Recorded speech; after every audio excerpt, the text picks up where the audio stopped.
The following is a PCN Sports presentation.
This afternoon from Hershey Park Stadium, the Pennsylvania Cable Network presents the PIAA Class 2A Football Championship. Our matchup, the Quips of Aliquippa High School taking on the Wyomissing Spartans.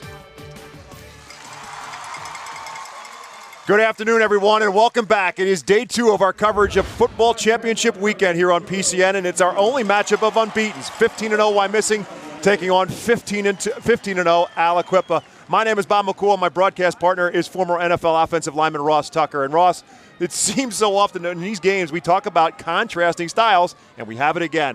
Wyomissing, slow and steady. Aliquippa, maybe not so much. Yeah, Aliquippa's not exactly subtle. They're going to come right off the ball. Now, they do have a bunch of different formations that they utilize, but there's nothing fancy about it. They're just smash-mouth football with a bevy of talented skill guys.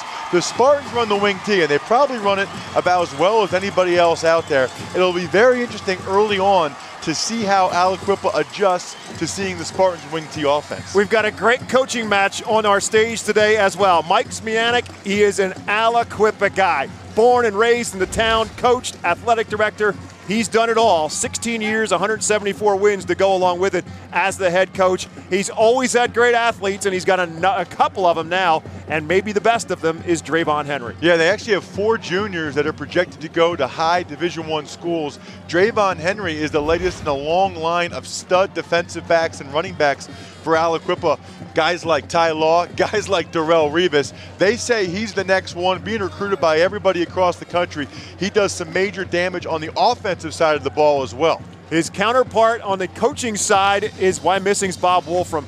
26 seasons, he's won 242 games in his 26 seasons. One of the most unassuming guys you'll ever come across, but he is a proponent of the Delaware wing T. He's had some good athletes as well over the course of time, but maybe the best he's got right now is certainly Alex Anzalone. Yeah, Alex Anzalone has really grown and matured the last couple of years. I mean, he was 6 foot, 160-pound cornerback as a sophomore. He has grown into that 6'3", 235-pound body that you see right there, but he still has the athleticism to return punts, return kickoffs, things you rarely see of a 235-pound kid at this level. Well, now we go into the full disclosure statement of the day, and that is my broadcast partner is a former Wyomissing Spartan, an offensive lineman in the wing T.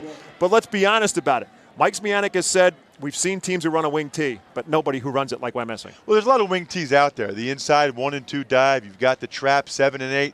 But Wyomissing, they've been doing it for so long, and Coach Wolfram is really such an expert in wing T football. You'll see a lot of inside reverses, double reverses. That's probably the key to the game early on, is to see how Aliquippa responds to seeing a wing T offense like the Spartans run for the first time. As we head down to the field, we'll have the coin toss, the national anthem, and we'll get you set for 15-0 Aliquippa and 15-0 Wyomissing in the AA final.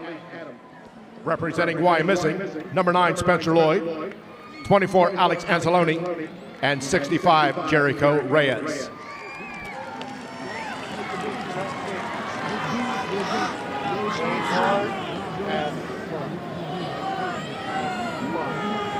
Keep it clean.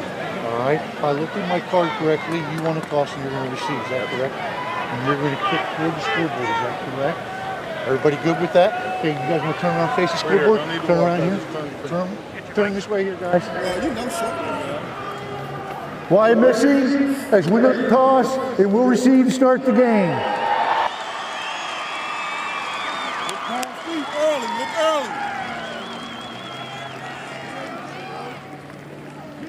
Hey, carry over. We're going that way, but we got to be able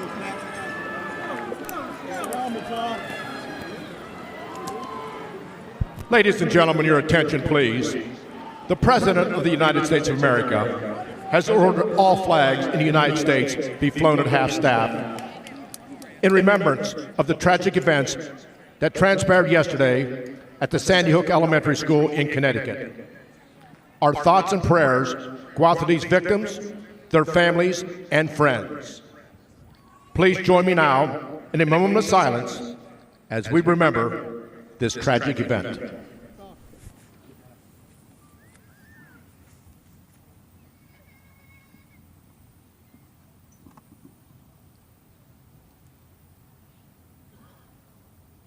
Thank you. And now we ask you please rise. Gentlemen, if you please remove your hats as we honor the United States of America. Salute its leaders and members of the armed forces with the singing of the Star-Spangled Banner to be sung today by Northern York High School's Zachary Poole. Ladies and gentlemen, we present with pride our national anthem. Oh, say, can you see by the dawn's early light what so proudly we hailed at the twilight's last gleaming, whose broad stripes and bright stars through the perilous fight o'er the ramparts we watched were so gallantly streaming, and the rocket's red glare, the bombs bursting in air, gave proof through the night that our flag was still there. Oh, say does that star-spangled banner yet wave o'er the land of the free and the home of the brave?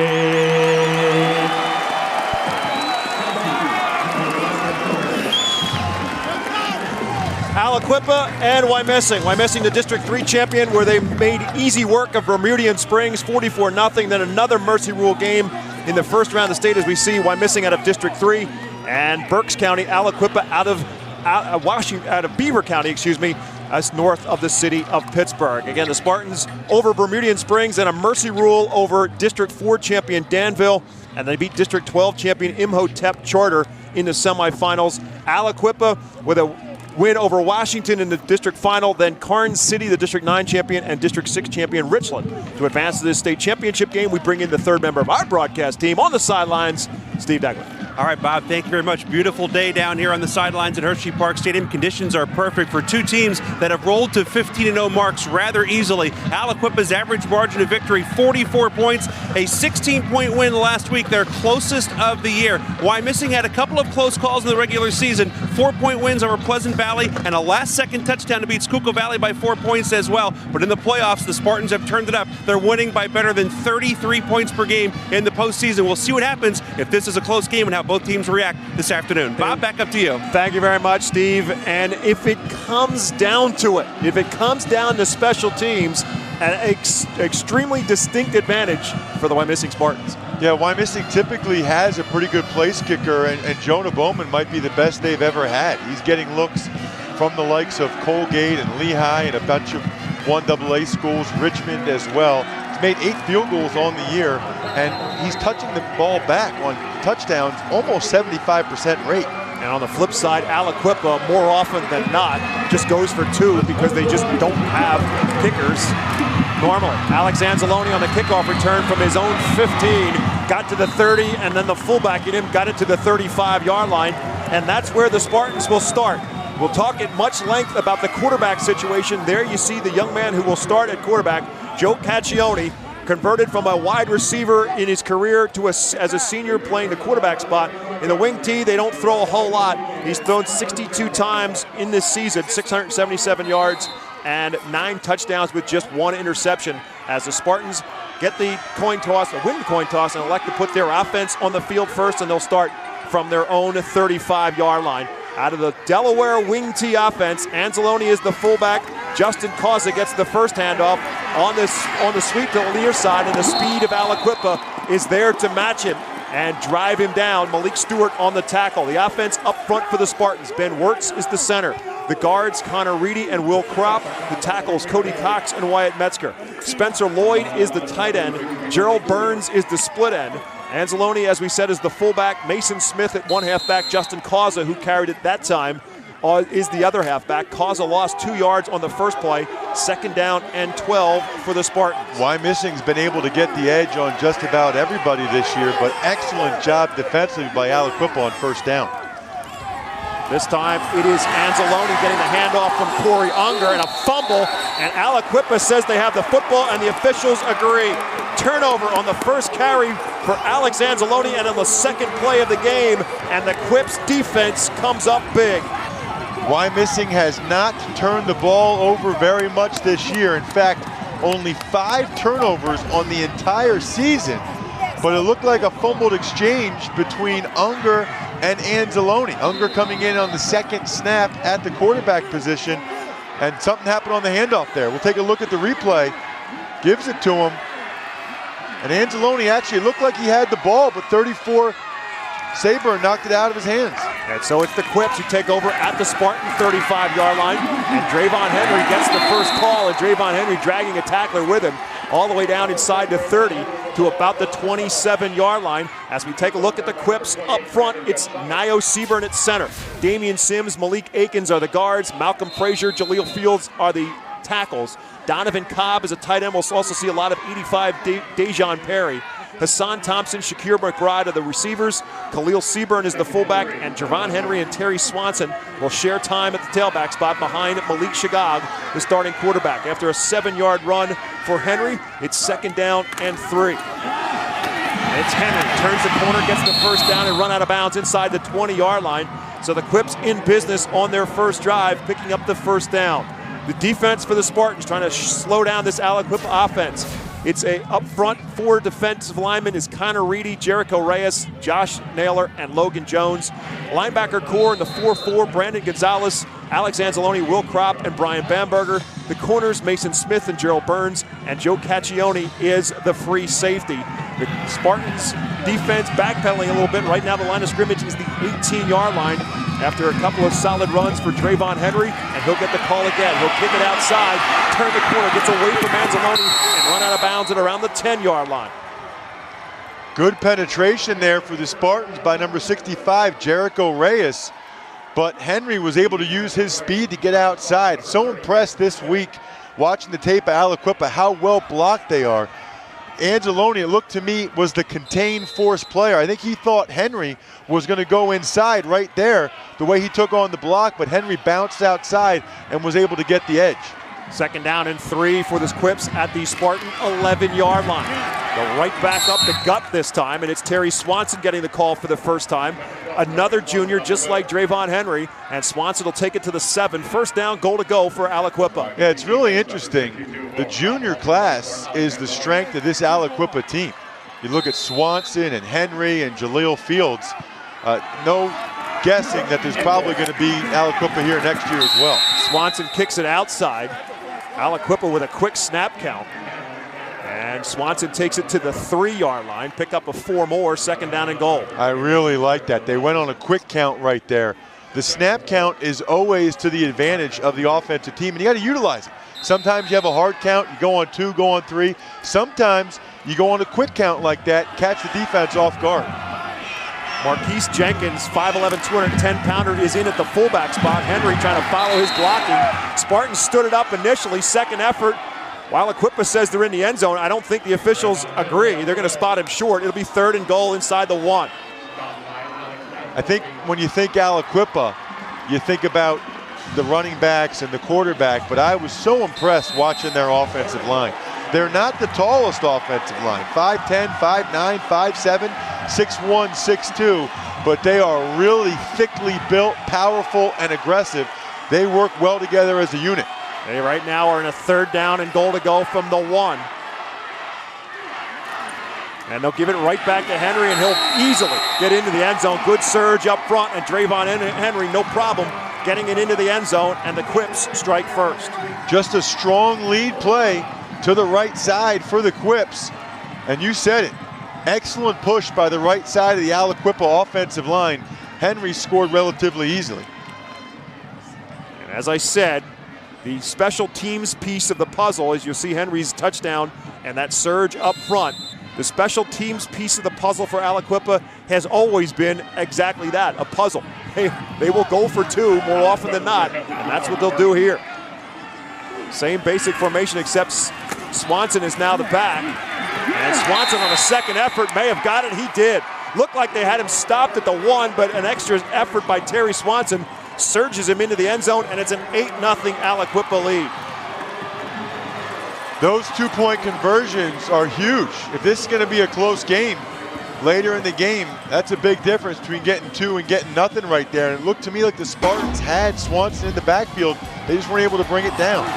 It started with the fumble that was caused by Seaburn. And then a couple plays in a row, Henry was able to get the edge and pick up a bunch of yards. Finally, they just ran right through the left side of that Spartan defensive line. And then they go for 2. Watch Swanson's second effort here. Bounces off number 72, Ben Moritz, and gets in for the touchdown. Blue Ridge Service Electric Cablevision and Verizon Fios subscribers in the Pittsburgh and Harrisburg areas can view these championships in high definition. Visit PCNTV.com. The PCN HD channel numbers in these cable systems. If you'd like to see PCN HD added to your cable lineup, call your cable operator today. If you're watching PCN in HD right now, tell us what you think. Share your comments at info@PCNTV.com. You're watching high school football state championships. This is the AA matchup. 15-0 and District 3 champion Wyomissing. 15-0 and District 7 champion Aliquippa. The Quips winning their record 15th WPIAL title in 2012. Anzalone again on the kickoff return, this time from his own 11. Breaks a tackle at the 25 and again out to about the 35-yard line. So we'll see how the Spartans respond after fumbling in their opening drive. Yeah, that's the key matchup that I wanted to look at today, and that is this Aliquippa defense against the Spartans' wing T offense. They didn't get a chance to really even get a shot on the first drive, fumbling on the second play, which, as we mentioned earlier, that has not been Wyomissing football this year. Only 5 turnovers in a 15-game season coming into today. Corey Unger is in at the quarterback spot, as he was in that exchange issue with Anzalone. And it'll be Anzalone again. He gets the call. Tripped up initially, but still at 240 pounds, 235 pounds to be exact, still rumbles forward to the 40 as we take a look now at the defense for Aliquippa. 5-man defensive front. It's Devon Walker, Malik Akins, Damon Sims is the nose guard. Jaleel Fields and Chris Ingram across the front 5. Cello Chavis and Dejon Perry, outstanding linebackers. Malik Shagag, Malik Stewart, Drayvon Henry, and Terry Swanson in the backfield. And a penalty flag thrown before the snap of the football on 2nd down and 4 for Wyomissing. Dead ball, false start, Wyomissing. We take a look at the officials in our championship game. The referee is William Wolf, umpire Jim Summer, linesman Joel Mock, line judge is James Ratchford, field judge Brian Burt, side judge is Bradley Burt, and the back judge is Todd Parker out of District 6. And the first penalty is against the Spartans, cost them 5 yards. And now Wyomissing is in a 2nd down and 9. Corey Unger rolls out. The Spartans are going to throw for the first time. Hit as he throws it, he finds Mason Smith. Smith trying to get to the 40. Drayvon Henry will not allow him to do so. And the Wyomissing will be in a 3rd down and about 5. I don't know what's in the water in Aliquippa, but they know how to produce quarterbacks. Unger did a nice job getting the ball out before Jaleel Fields, Division I prospect as a junior, rocked him from behind. Mason Smith outstanding in space, but Henry's not afraid to tackle. At the 39-yard line, 3rd down and 5 for Wyomissing. Gerald Burns is the split receiver on the right side. It's Mason Smith on a sweep. He breaks a tackle that's going to get him a 1st down. The speed of Mason Smith gets him to the 48-yard line, and Wyomissing picks up its first down. That is a big 1st down early in this game. Wyomissing coming into the game, you can't afford another 3 and out. And punting the ball back to the Quips. Be interesting to see if Wyomissing can sustain a drive. It's just a sweep to the right side. And you see Will Kropp, the guard, pulling out in front. That time they were able to get to the edge. On 1st down in the ball game, they ran the sweep with Justin Causa, and they were not able to get to the edge. Barry Swanson, safety, makes the tackle. 1st and 10 for the Spartans at the 48-yard line. Causa goes in motion. Here's the inside handoff. It's Mason Smith, but he is denied. Malik Shagah comes up and makes the tackle in the Spartan backfield. Yeah, a little inside reverse there by the Spartans. That play usually trips up most teams, but Aliquippa was all over. There was nowhere to go inside. Watch, there's nowhere to go, the double handoff. So Smith has to bounce it outside, and Shagah comes flying up and makes the tackle. So impressed by the tackling of these defensive backs for Aliquippa. Now Mason Smith comes out. Paccioni now will go out to the wide receiver spot. He's split to the near side with Gerald Burns slot left. And Corey Unger rolls out. Rolling to his left side, looking for an open receiver. It's Paccioni, who was open, but off his fingertips on a high throw at the Aliquippa 45-yard line.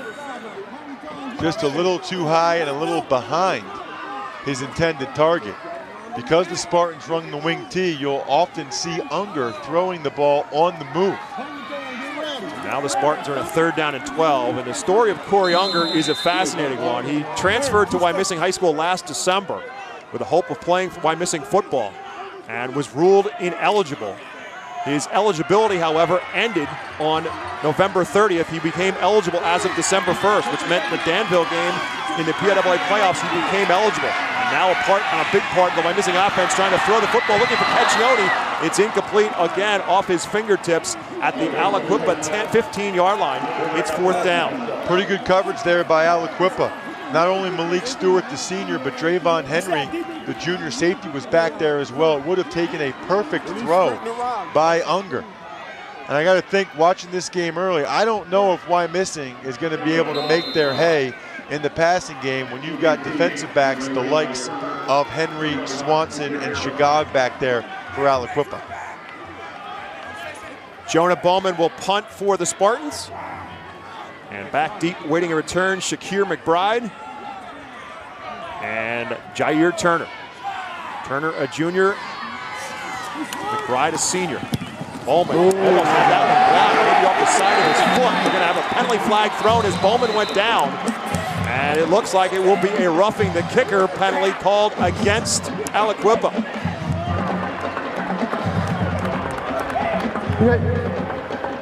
Personal foul. Roughing the kicker, Aliquippa, 15 yards, automatic 1st down. As we take a look, Wyomissing will come back on the field, and Steve Degler with a little bit more about Corey Unger. You're right, Bob. Talked to him on Wednesday, and he said it was tough of me when I was told I couldn't play, but the guys from Wyomissing really took me in. Coach Wolfram said that Corey had to attend every practice, including 2-a-days, because Corey will be playing college football next year. He said he wasn't sure he wanted to go through all of that and not be able to play on the weekends, but running the scout team offense has really helped him. He learned late in the season that the ban was just for 1 year, and his dad saw it while reviewing some papers from the last hearing they had. Corey said, I didn't sleep much the night before he was eligible to play. He said he learned a lot about patience and that things can work out, but he said, I'll be playing with a chip on my shoulder this afternoon. Bob? He's back out on the field, and here's Causa on the sweep, and another flag comes in as Causa gets a yard or maybe 2, and that's it. And preliminary indication is hold against Wyomissing.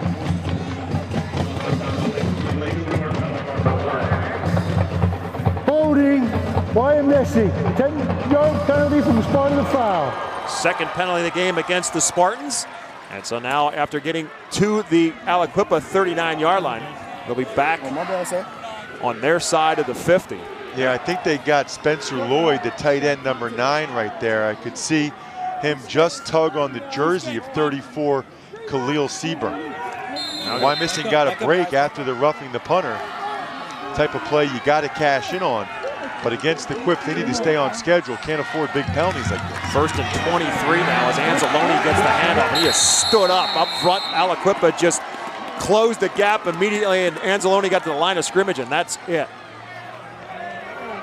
Just an inside trap play by the Spartans, but there was nowhere to run whatsoever. 3 or 4 Aliquippa defenders were in there. And you know, I don't think Aliquippa's defense gets enough credit. They are excellent. The numbers they put up, or rather the numbers that they didn't allow other people to put up this year, really impressive. Their defense has given up 85 points in 15 games, which is pretty good. But 19 of those 85 have been in the first half.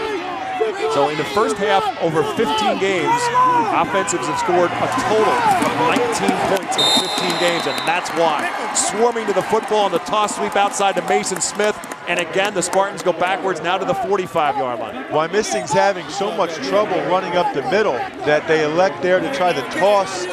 And look how well it's defended by Aliquippa, especially number 22, Chris Ingram. He's the guy that roughed the punter, but he made up for it right there. He read that toss pitch right away and took an outside angle and was able to knock back some Spartans so that there was no room to run. In addition to the lack of points surrendered by Aliquippa's defense, they're also pretty good, as you saw earlier, of taking away the football. That turnover by the Spartans in their first series was the 35th forced turnover against Aliquippa's defense. Corey Younger's in a world of trouble in the backfield, throws it up, and there's turnover number 36 as it's intercepted by Malik Stewart. So Corey Younger chased out of the pocket, throws it up for grabs on 3rd and long, and that leads us to a timeout with 4:24 left to go in the first quarter. Aliquippa 8, Wyomissing nothing.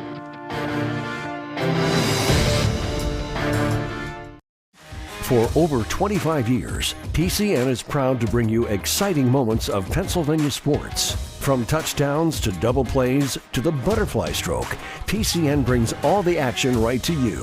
PCN is a 501c3 nonprofit television network that receives no state or federal funding. Please consider a tax-deductible donation today. PCN is Pennsylvania sports. It doesn't matter what part of the state you're from. One thing is certain. Pennsylvania loves sports. On the first Friday of the month, PCN takes you inside the lines at 6:30 p.m. PCN delivers insight from the people who cover sports from every corner of the Commonwealth. From high school to college to professional sports, PCN takes you inside the lines. Learn more at PCNTV.com.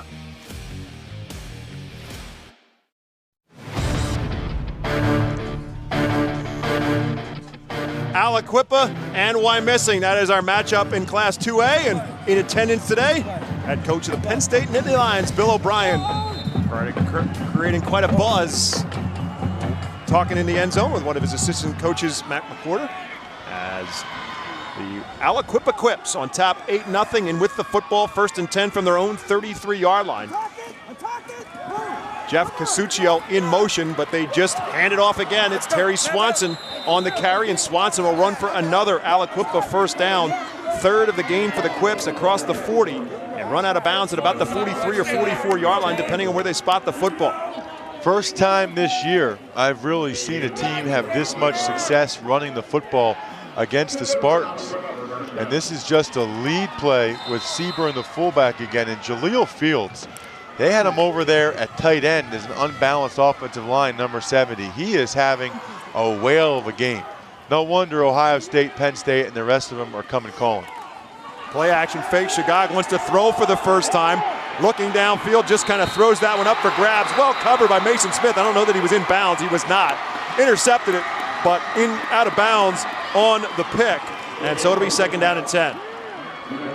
I like the idea by Aliquippa to try to get a deep shot on that play. You know, Wyomissing so concerned about the run right now because they're having a tough time slowing down the Quips. It was worth a shot, but Mason Smith was up to the challenge. Running for the football is what Aliquippa does like few teams do. In a district championship game, They ran for a WPIAL championship record 500 yards, and one of the big pieces was the guy with the football, Terry Swanson, with a big hole, and he knows what to do with it all the way down inside the 30 at the 23-yard line, a 32-yard run for Terry Swanson.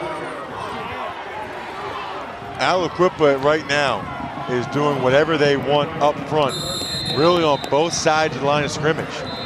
It's a penalty there late. Wouldn't be surprised if that's a sideline warning. We'll see. As you see Swanson, really wasn't even touched until that point. Caccione finally runs him down, but again, inside the 25-yard line. Sideline warning, Aliquippa. And so it's now 1st and 10 for the Quips at the Spartan 23-yard line. Again, 505 yards rushing in a district championship game against Washington. Swanson had 206 yards in that game. Devon Henry had 123. Malik Shugag, the quarterback, ran for 100 as well. This time it's Henry. Big hole, and it clamps down, but not before Henry takes it down to the 15-yard line. That's 8 more on 1st down. I said this at the very start of the game, Bob, and I'll say it again. There is nothing fancy and nothing subtle about Aliquippa and what they do offensively. This is just an ISO. Watch the fullback, big number 34, 260 pounds, just leading up, and then Henry finishes the run. Will Kropp, Gerald Burns in on the tackle.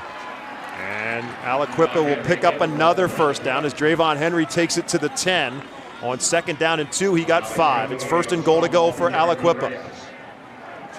And when they get in these situations, because they don't really kick the football, this is always 4-down territory. They're not going to kick a field goal. Not a chance. 2 receivers split out to the left side. The I formation behind Shugag. It's just power football with Drayvon Henry following the blocking of his fullback Marquise Jenkins to the 5. 2nd and goal at the 5. If you want to know where the ball's going, it's not that complicated. Follow the fullback. Seriously, I mean, this is just man-on-man blocking. If they can get a double team, certain defenses, they will, and they are coming off the rock.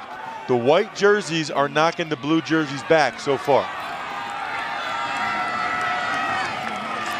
This time Swanson is in at the tailback. Unbalanced line. They put Malcolm Frazier over tight end on the left side. Dejon Perry, tight end on the right side. They send a man in motion, Jair Turner. It's Swanson. Hit immediately and then fights off and fends off for a couple of yards. First one through to make contact and slow him down for Wyomissing was Spencer Lloyd. Swanson still picks up about 1.5 yards. It's going to be 3rd down and goal. Lloyd is one of 3 Spartans in the top 3 of their class academically. Watch the left side. He comes inside of the fullback's block and gets a good piece of Swanson before Brian Bamberger finishes him off. Tail end of the football is at the 4-yard line. It's 3rd down. Swanson remains as the tailback behind Jenkins. 2 receivers split out to the left side. Perry, the tight end, on the right side. It's Swanson, and a hit immediately. First one through and making the contact for Wyomissing. Ben Wirtz got through and slowed down Swanson. He still picked up 1 yard, but it's 4th and goal. Huge play by Wirtz right there for Wyomissing, but they're going to have to do it one more time because now in comes Aliquippa with the heavy package, and my guess is you'll see the same thing. Watch number 72 right there, right side of your screen, working against the center. He fires off and is able to get off and make the play. Excellent job by Wirtz. Spartans have to do it again. They go with a quick count again. It's a toss this time to Henry, and Henry will not get there. Flag comes in as Wyomissing stands it up and denies him the touchdown. A flag thrown in the Aliquippa backfield. Obviously, if it's against Aliquippa, the Spartans will decline it quite obviously, and they'll take over. Excellent job by Bamberger again. Illegal block in the back on Aliquippa. That penalty is declined. 1st down, Wyomissing. And so the Spartan defense bends but does not break, and Mike Smianik sees that his team let an opportunity get away, and Wyomissing will get it back. It's exactly what Wyomissing needed. Otherwise, this game could start to get away from them a little bit, but they got to be careful here. You know, they do so many handoffs and exchanges in the backfield with this wing T. They are hugging the goal line right there. You can see that shot. Would not be surprised if this is a quarterback wedge or a direct handoff to Anzalone. Mason Smith is at one side, Cause on the other. It is Anzalone who gets the call, and he'll push forward to about the 3. And Ross, to get back to what we talked about with Steve and Corey Unger, and this is essentially his 3rd game playing in the Spartan offense, and the question I had for him was the adjustments, not so much as not being able to play, but the timing that is a part of the wing T offense. You're not running it, you don't have the timing. Right, well, for the most part, he was doing the scout team stuff. He was running the opposing team's offense for the most part throughout the season. Obviously, he's gotten more reps the last couple weeks since he's been able to play.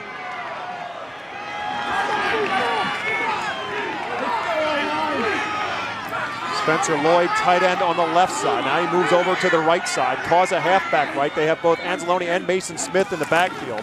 And they'll just give it to Anzalone and hope he can get them some daylight out to the 5-yard line. Picked up with 2 more. Spartans now in a 3rd down and 6.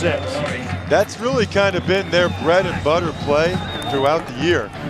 So far, it has not really been there for the Spartans. Spartans trying to generate some offense. The first quarter is in the books. It's Aliquippa 8. Wyomissing nothing. The Class 2A championship continues after this on the Pennsylvania Cable Network. I officiate PIAA sports, and I am an accountant. I officiate PIAA sports, and I'm a teacher. I'm a PIAA basketball official, I'm a firefighter, I'm a father, and I'm also a fan. I think it's easy for people to forget that we are regular people, that the same people I'm refereeing, my kid plays with those kids sometimes. My kids play in the same league as these kids. One of the greatest aspects of officiating is building relationships with the partners you're working games with, getting to know them as people, also building relationships with the players and the coaches that are on the field with you every game. These kids work so hard day in and day out, and you get to watch the benefit of them getting a new personal record, them making that bar that they've been dreaming of for weeks, and you get to have the front row seat to witness that every single day.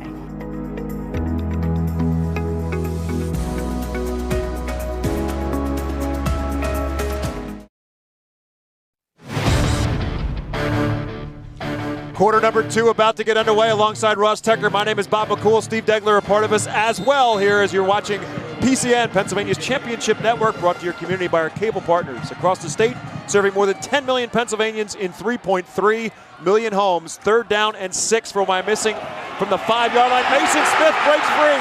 He's at the 20, 25, 30, and still going forward to the 40-yard line. The Spartans finally break free. What a story Mason Smith is. Hasn't really played very much until his senior year, yet he's been one of the big play threats for the Spartans. That's the 2nd time they've had success with that play, and they really needed it right there. Watch the down block by Justin Cause that does an excellent job, and the kick out by 62 Will Kropp. The best blocked play for the Spartans so far today. Mason Smith at 145 yards rushing in the first-round playoff game over Danville. He also had an interception and returned it for a touchdown in that game. That one a 35-yard run, and they'll go back to the fullback handoff, but it's a different fullback. It is Brandon Gonzalez who gets the call, and a big jump at the line of scrimmage gets him another first down in Quip territory at the Aliquippa 46-yard line. Gonzalez is kind of more of what you think of when you think of a wing T fullback. He's been playing it since his sophomore year, shorter, lower to the ground. And that play was well blocked as well. This is just what they call for the Spartans 6 dive. It's an ISO by Causa. Back-to-back plays where the Spartans are looking like they did all year long. 14 yards for Brandon Gonzalez, back-to-back first downs for Wyomissing. Now they'll go to Causa. Giving everybody an opportunity. Causa doing a good job on a second effort to turn a couple yards out of it to the 44-yard line, 2nd down and 8. And the biggest part of that, Brandon Gonzalez in a normal situation would have been Wyomissing's fullback, except for the continued development and size development of Alex Anzalone, who had been a halfback. No, you're right about that. And it's interesting to watch the Spartans. I mean, Brandon Gonzalez would probably be a star for a lot of high schools back in Berks County. For Wyomissing, he's just one of the 4. Although he's going to stay at fullback on this play, and Anzalone's at halfback. Keep an eye on Anzalone at the top of the screen. Causa is the other halfback. Anzalone goes in motion. They fake it to him. Aliquippa expects it, and it's Gonzalez with a huge hole to run through. So essentially, Anzalone provides the great decoy, and another first down for Wyomissing. Well, if I'm up here pointing out Anzalone at wingback, I think the Quips probably were as well. You see a 235-pound kid at wingback coming around on what looked like it might be a jet sweep. Aliquippa was worried about, watch the white jerseys go to the left, looking for Anzalone, and then Gonzalez just hits it right up the middle. The Spartans' offensive line is starting to perform. Got a good block from his other halfback as well, Justin Causa, for a 13-yard pickup to the Aliquippa 31. Here is Anzalone on a sweep, turns the corner at 235 pounds, and that's what Alex Anzalone can do when he's going up against defensive backs. At 235, he rumbles his way all the way down to the 15-yard line. I think you made a really good point, Bob, earlier about Justin Causa and his blocking. Watch Joe Caccione on this play, number 11. He is going to make the block right there. Knocks the safety for Aliquippa, Terry Swanson, right on his butt. 16 yards for Anzalone, and Aliquippa needs a timeout. Mike Smianik seeing things he doesn't want to see right now on the Aliquippa sideline. And so with 9:53 to go in quarter number 2, we take a timeout with Aliquippa on top 8-0. This game is being brought to you in part by Aruga's Grill House and Sports Bar. With locations throughout central Pennsylvania, Aruga's proudly supports PCN's telecast of the 2012 PIAA High School Football Championships. And by The Comfort Inn, located minutes from Hershey Park Stadium, our home away from home for our entire crew at PCN. With Wyomissing driving and Mike Smianik worried, let's check in with Steve Dagler. All right, Bob, thank you very much. Coach Smianik is Aliquippa through and through. A 1960 graduate of the school.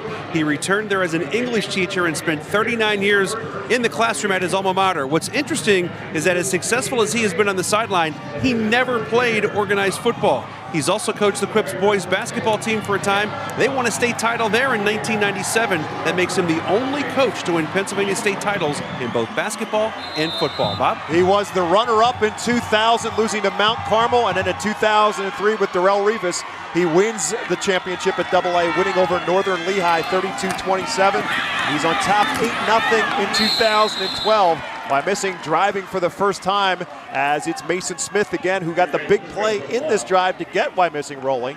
Gets just about 2 here to the 13-yard line. It's 2nd down and 8. I really like the timeout call by Mike Smianik. You know, the Spartans were starting to roll, and the Quips were backpedaling a little bit. He wanted to settle the guys down and make sure they knew they still had a chance to stop the Spartans on this drive. Anzalone back at fullback, Smith wing left, Causa wing right. It's Smith on the play that got him strong. He springs the end, and Mason Smith will take it in, 13 yards and a touchdown. That was the play that got him broken free, and it puts him in the end zone as well. They have found something there on that sweep to the right side.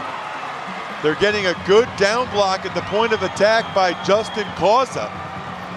And then the kick-out block by Will Kropp. That's the 3rd time on that drive they've been able to run that play. This is the Wyomissing team that got to 15-0. And so with 9:15 to go in the first quarter, Aliquippa scored.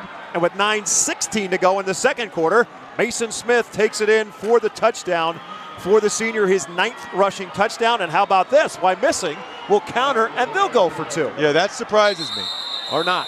Penalty flags thrown before the snap of the football, and obviously depending upon the side, that may change it. It's against Wyomissing. Snap infraction, Wyomissing, 5-yard penalty.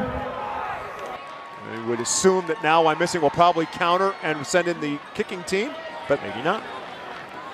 When you've got a kicker as good as Jonah Bowman, I know that Aliquippa likes to go for 2, but if you assume there's going to be a bunch of scores in this game, Bob, which might be the case, I think you take the point, because one of these times you might stop Aliquippa on a 2-point conversion. I think you take a free point if you can get it. And that's pretty much what the deal is with Jonah Bowman. And after the penalty, they will indeed do that, as Bowman will come on to punt to kick the extra point. His holder is backup quarterback Scott Kuzala, and Bowman is true, so now it is an 8-7 game in favor of Aliquippa, and that quarterback, Scott Kuzala, we see the scoring drive for Wyomissing, and again, it started with that sweep with Mason Smith.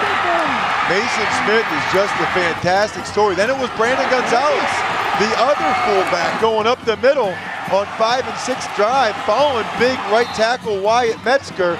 Then Alex Anzalone got into the mix as well.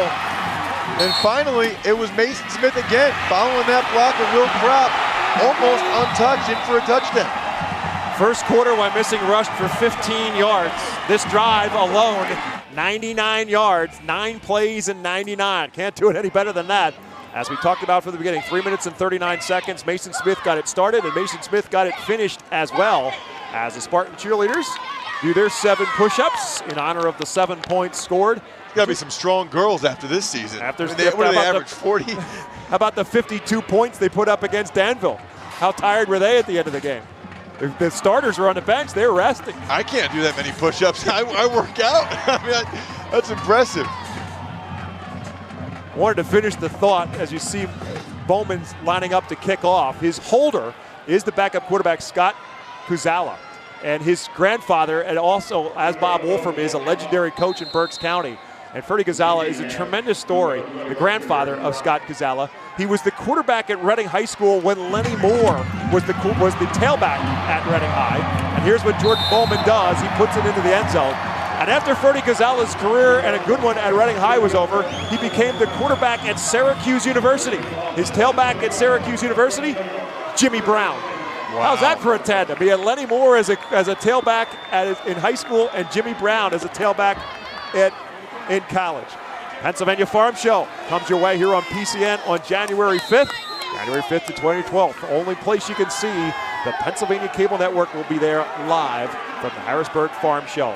So after the kickoff finds the end zone, the Quips will start 1st and 10 from the 20, trying to counter Wymissing's 99-yard drive. The Quips still on top, 8-7. Chicago will run the option, trying to get outside, dragging a tackler with him, but it was Anzalone who had him by the jersey and didn't let him get free. Option football is all about assignments, and Anzalone did an excellent job. He didn't go for the dive back Swanson. He knew that was somebody else's responsibility. Shigag is his guy. Watch the left side. Anzalone's job is Shigag, and that's not easy in space. But those are the plays he's going to have to be able to make next year when he matriculates to Notre Dame and plays for the Fighting Irish. He'll be there in a couple of weeks. He's graduating early, and he's going to Notre Dame in January after a 3-yard run for Shigag. Swanson now the lone back in the backfield, and Shigag wants to throw the football. He throws it way over the head of his intended target, Shakir McBride. And the incomplete pass, the second of the game, thrown by Malik Shigag, puts Aliquippa now in a 3rd and 7. I'm a little surprised, Bob, that Aliquippa didn't go right back to just running the ISOs and the leads. I mean, Wyomissing really has not stopped that yet today. They did on the goal line stand, but with the exception of that, it has been pounding by Aliquippa right at Wyomissing, but now it's a 3rd and 7. Now they'll run a little bit of an inside reverse. It was Henry who got the call, but Wymissing's defense, they practice against that every day. They were waiting for it, and the Spartans clearly have momentum on their side right now. I really thought in that first quarter that the Spartans looked a little bit shell-shocked. I thought there was a chance, Bob, this game might just get away from them and get away from us here on the broadcast. But what a difference a quarter makes. The Spartans now look like the stronger squad. I stand corrected. It was Jair Turner, not Dervon Henry, on the carry. And so now the Quips will punt for the first time, and Anzalone is the return man. He'll call for a fair catch. He lost it. Ball is loose on the ground. And Aliquippa says they have it. We'll wait and see, and they do. So Alex Anzalone fumbles for the 2nd time, and Aliquippa gets tremendous field position. Obviously a gigantic play in this game. Wyomissing had been absolutely rolling. Anzalone called the fair catch, but was not able to secure the football, and the Quips were all right there, able to get it. Let's take a look at it. It looked like it caught him by surprise. It got up near his helmet, and then the Quips are right there to fall on the ball. Let's see if they can cash in. 3rd turnover of the game for the Spartans, and the Aliquippa Quips now trying to change the momentum. They go back to the I formation, which they did not have earlier. Seaburn in as the extra blocker in front of Jenkins, and it's Henry who gets the call. And Wymissing's defense knifes through and gets Dervon Henry at the line of scrimmage. That's back to the plays they were having success with earlier, though. It's the leads to Henry and Swanson that they had a ton of success with. And now Henry will come out, Swanson back in. Henry is 185 pounds, Swanson 180. Second down and 10, they'll run the sweep to Swanson. He's got a little bit of room to run this time, and he gets it to about the 36-yard line, a pickup of about 6. In games like these, turnovers always play a huge part. I said it once in the first quarter, but for the new listeners, Wyomissing had only had 5 turnovers all year. They've already got 2 today here in the first half with 6 minutes to go in the second quarter. Mike Smianik, the head coach for Aliquippa on the left side. Bob Wolfram, the head coach on the right side. Smianik's team right now has his offense in a 3rd down and 4 at the Wyomissing 36-yard line. Back to Swanson up the middle, and the Spartans stuff it. But more than likely, I would think anyhow, this is 4-down territory for Aliquippa. Yeah, this position on the field, you'd have to think that Aliquippa will likely go for it. And it'll likely be another one of those lead plays. The positive for the Spartans right now is what they've been able to do. Watch number 57, Connor Reedy, come from the top of your screen untouched. He and Ben Wirtz combine on the tackle. They'll be teammates next year as well at Williams College. 4th and 1, they'll give it to Henry. A good block on the right side should be enough for Jervon Henry to move the chains. Bamberger in on the tackle for Wyomissing. But the Quips pick up, I believe, their 6th first down. This is who Aliquippa is. They don't want to throw the ball that much. They don't even really run the option that much. It's just getting behind that short but stout offensive line and plowing forward. 1st and 10 now at the 31-yard line. 2 tight ends set, they pull it out, and Chicago run the option and keep it, and drugged down by Mason Smith, but not before Malik Shagag takes it all the way down to about the 23-yard line, a pickup of 8. Well, it's a good thing Mason Smith was there because that would have been out the gate for a touchdown. I think the Spartans lost sight of their option responsibilities. Watch Brandon Gonzalez take the dive man. Anzalone doesn't come out. He thinks it's a dive as well. If Mason Smith doesn't make that tackle right there, that's a touchdown. Just the 2nd carry for Shagag. He busts that one for 8. 2nd down, and we'll call it a 2, actually probably closer to 3. They go back to the power I, and they go back to Jervon Henry, and he'll take it to the 20. If he did get to the 20, he gets the first down. They basically are using 2 fullbacks ahead of him. Khalil Seaburn is kind of lined up as a wing with Marquise Jenkins lined up as the actual fullback in the I, and it is a first down at the 20-yard line, 1st and 10 for the Quips. 7 first downs for Aliquippa, 6 for Wyomissing. Of course, Wyomissing's all came, for the most part, in that 99-yard drive. Aliquippa on top, 8-7, 5-10 to go first half. 1st and 10 at the Wyomissing 20. Seaburn goes in motion, sidestepping his way, and Henry goes back, counters the other way, and gets back to the line of scrimmage, and that's it. Well, I'm surprised they didn't call the hold there on the toss play. Number 57, Connor Reedy for Wyomissing, got tackled on the play, but Wyomissing still able to stop him for about no gain. Henry tried to cut it back, and that's really got to be a concern if you're Wyomissing. Any time that Aliquippa tries to do this, and that's cut it back against the grain, but Wyomissing good containment. No gain on the play, 2nd down and 10. And a flag before the snap. The Quips have 12 guys. It's going to be the call. Dead ball, illegal substitution, 12 guys in the offense, back there. It'll now be 2nd and 15 for Aliquippa. Back at the 25. 2nd penalty called against Aliquippa, 3 against Wyomissing.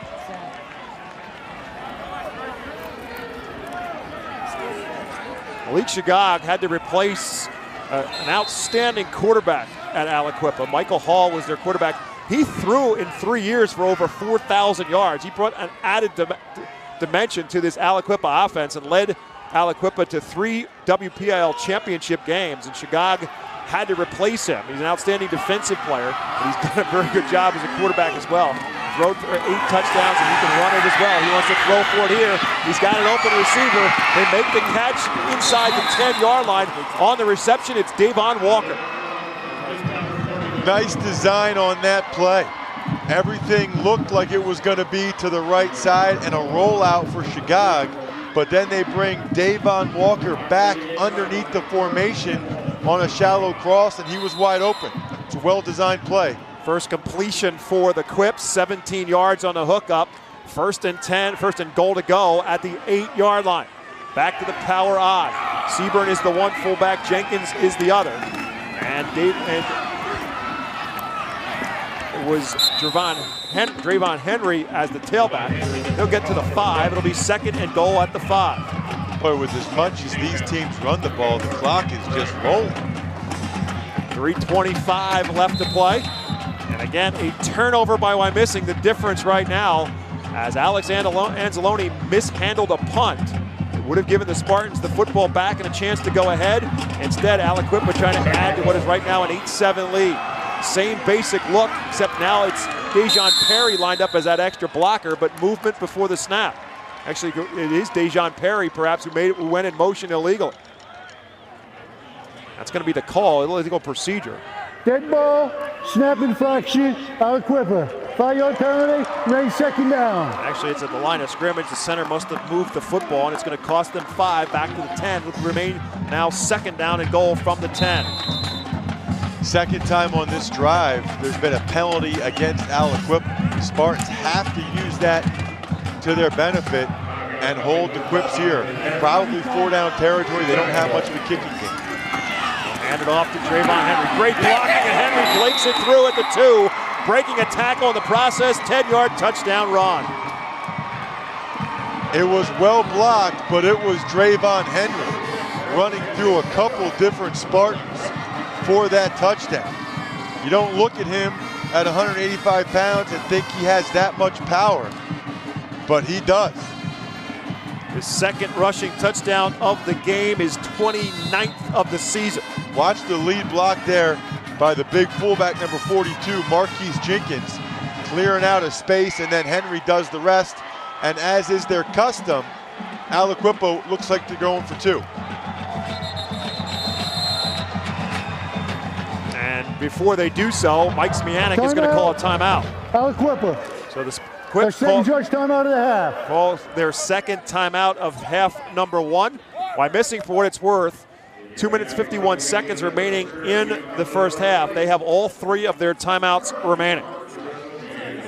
So we'll see how the Spartans attack. Now going to be trailing by a score. The question is going to be whether it's going to be by 7 or by 9, depending on the success of the 2-point conversion that Mike Smianik wants to make sure everybody's on the same page. Drayvon Henry obviously not going to be out there for this 2-point conversion, taking a breather as he took it in from 9 yards out to finish off a 10-play, 42-yard drive. Drayvon Henry, already as a junior, if you can believe it, holds more than 20 full scholarship offers all across the country. That's how accelerated recruiting can be these days. You know, Bob, I'm on GoBigRecruiting.com, and it's amazing. I mean, there are 10th graders with scholarship offers already. I don't know if that's good or bad that the process is that accelerated, but it's good for a kid like Drayvon Henry. And Swanson and Jaleel Fields are a couple other juniors that are getting major Division I looks as well. Now the Quips spread it out a little bit. 2 receivers on the right side, 1 to the left. Swanson is in the backfield, and Chicago will roll out looking for Swanson, throws him the football, trying to roll into the end zone, and they're going to mark him down at the 1. He made the catch, but on the ground at the 1, so the 2-point conversion is denied, and the score is Aliquippa 14, Wyomissing 7. The Spartans have it back with 2:51 left when we come back.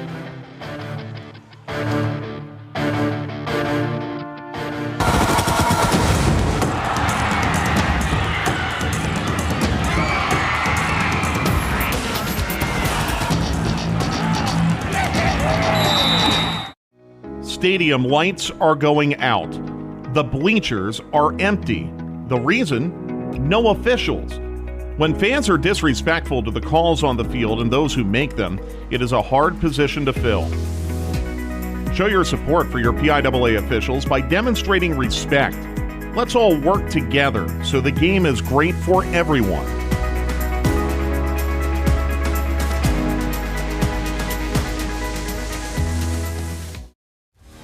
A PCN Select subscription is more than a single championship. It's a year of Pennsylvania sports. PCN Select is a great value for all seasons. Previous PIAA championships, sports profiles, inside the lines, PA books about Pennsylvania sports, and PCN Sports Classics, all on demand. Check out PCNTV.com for more details. PCN is Pennsylvania sports.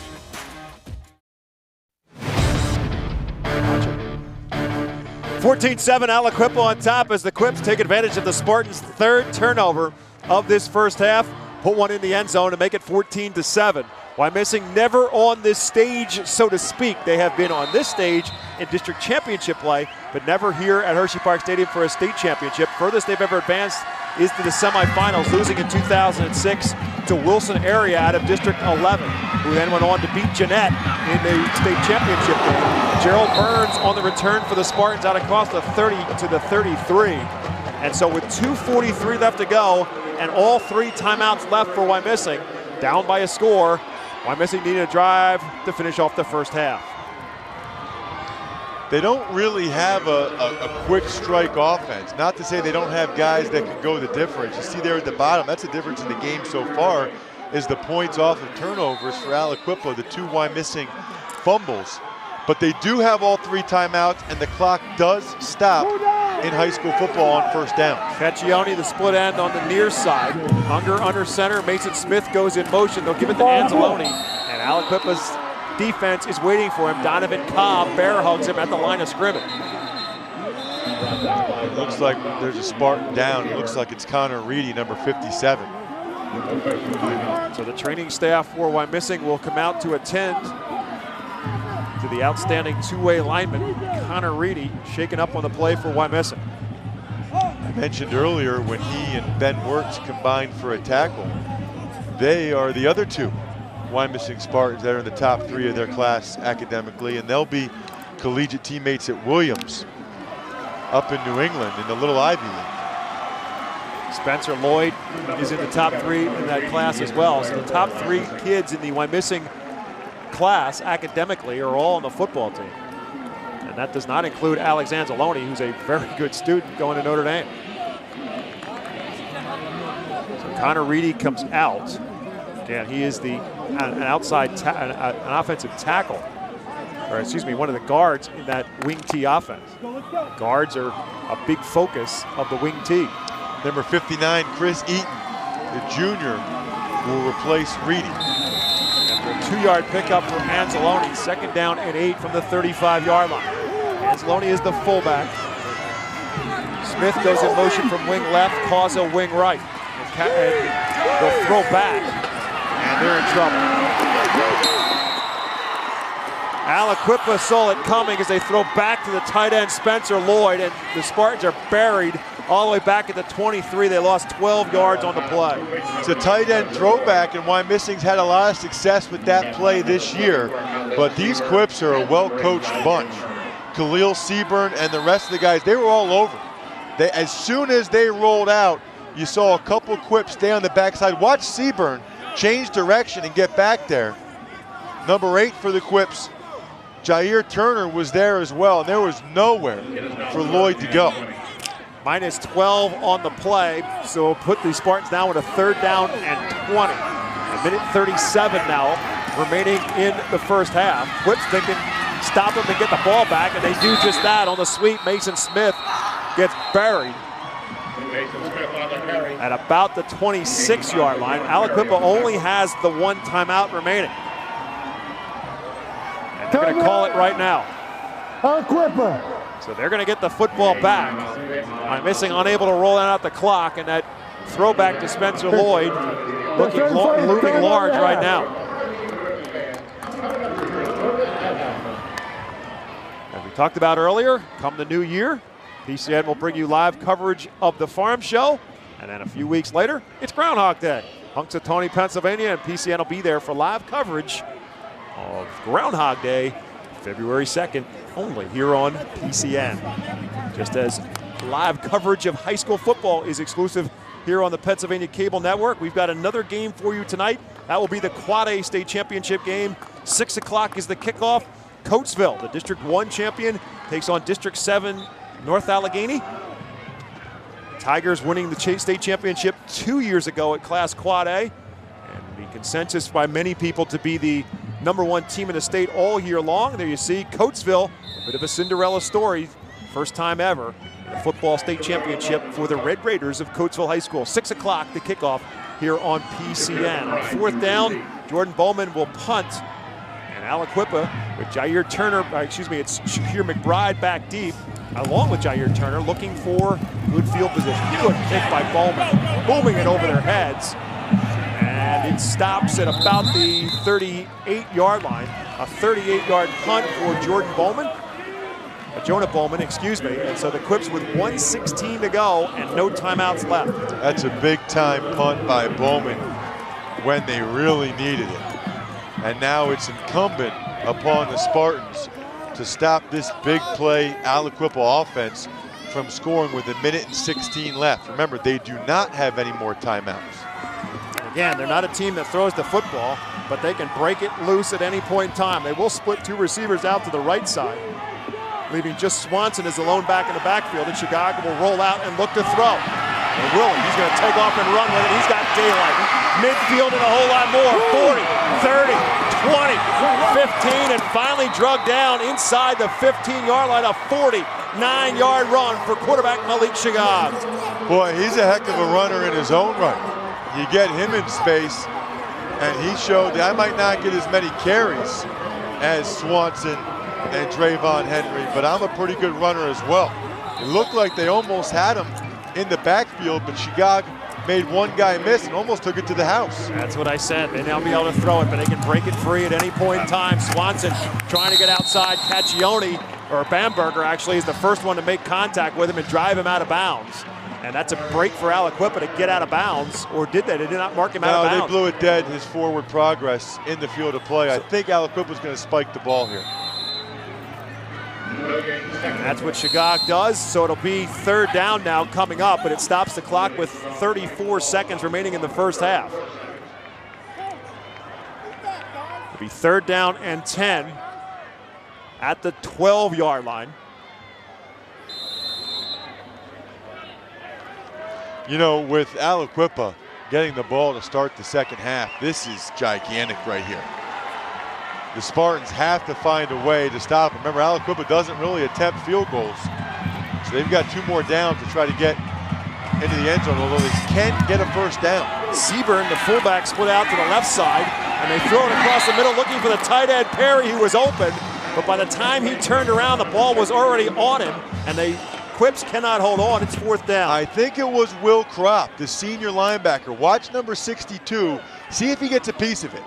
Just a little bit of a fingertip is what deflected the path of the ball so that Perry wasn't able to hold on to it. Kropp gets overlooked a little bit at times because of Anzalone, but Kropp is a fantastic high school football player in his own right. Big play here. 4th down for the Quips. They can pick up a first down as they get it to the 2. Shagag in trouble, goes left, looks right. Still looking for somebody to break free as the Spartans are chasing it backwards. Now he turns the opposite way and he's going to run with it. Runs into his own blocker and finally drug down inside to about the 8-yard line with 16 seconds left. Wyomissing will get it back. I'm exhausted just watching that kid out there. Oh my gosh, that was one of the longest plays I've ever seen. He just kept making people miss. I thought he might actually end up throwing it when he got back near the line of scrimmage. That's a huge stop, though, for the Spartans. Let's take another look at it. Shagag was looking to throw the ball back, couldn't find anybody. 3 Spartans were chasing him. He made them all miss, including Big 75, Logan Jones. I think he ran out of gas. I think Shagag did just like I did. I thought Shagag was just going to run around until he ran out the clock. He came up 16 seconds short. So instead, the Spartans will get it back, and more than likely Bob Wolfram will have his quarterback take a knee and not take any more chances here in half number 1. That's exactly what Wyomissing will do. So despite Aliquippa putting up some spectacular plays, Wyomissing did put together one atypical Wyomissing Spartan drive, and it is still anybody's football game. At the halftime break, the score is Aliquippa 14, Wyomissing 7. In the AA state championship game, Wyomissing and Aliquippa. And before the Spartans head to the locker room, Steve Degler catches up with Bob Wolfram. All right, Bob, thank you very much. Coach, a bit of a rough start. How do you feel you guys have settled in after that first quarter? Well, I thought we were on our heels for a while. I think we got flustered pretty good there, but then we got that stop down the goal line and then had that long drive, and I think we're back in the game. We're still making too many mistakes, but, we're hanging in there. What are some of the things you want to work on here at halftime? Well, we got to do a better job blocking them. They're some big people, and I'm just going to maybe get some different plays because we're having a whole lot of trouble keeping consistent with our blocking. Coach, thanks. Good luck in the second half. Thanks. Bob, back to you. Thanks, Steve, and thanks to Bob Wolfram for spending some time with us as we head to our break. Mike Zambelli and Jim Wills with our halftime show here from Hershey Park Stadium at the break. AA final, Aliquippa 14, Wyomissing 7.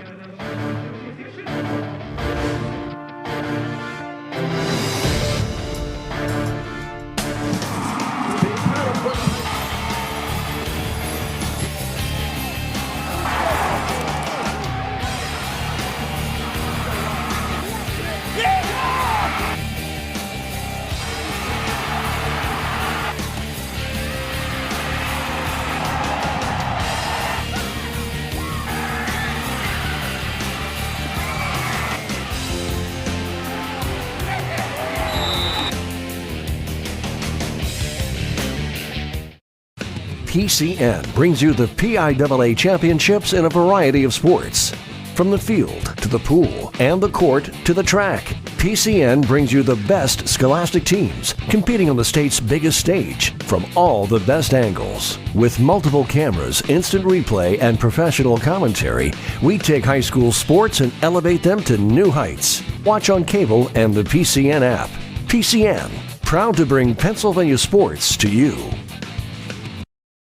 For over 25 years, PCN is proud to bring you exciting moments of Pennsylvania sports. From touchdowns to double plays to the butterfly stroke, PCN brings all the action right to you. PCN is a 501c3 nonprofit television network that receives no state or federal funding. Please consider a tax-deductible donation today. PCN is Pennsylvania sports.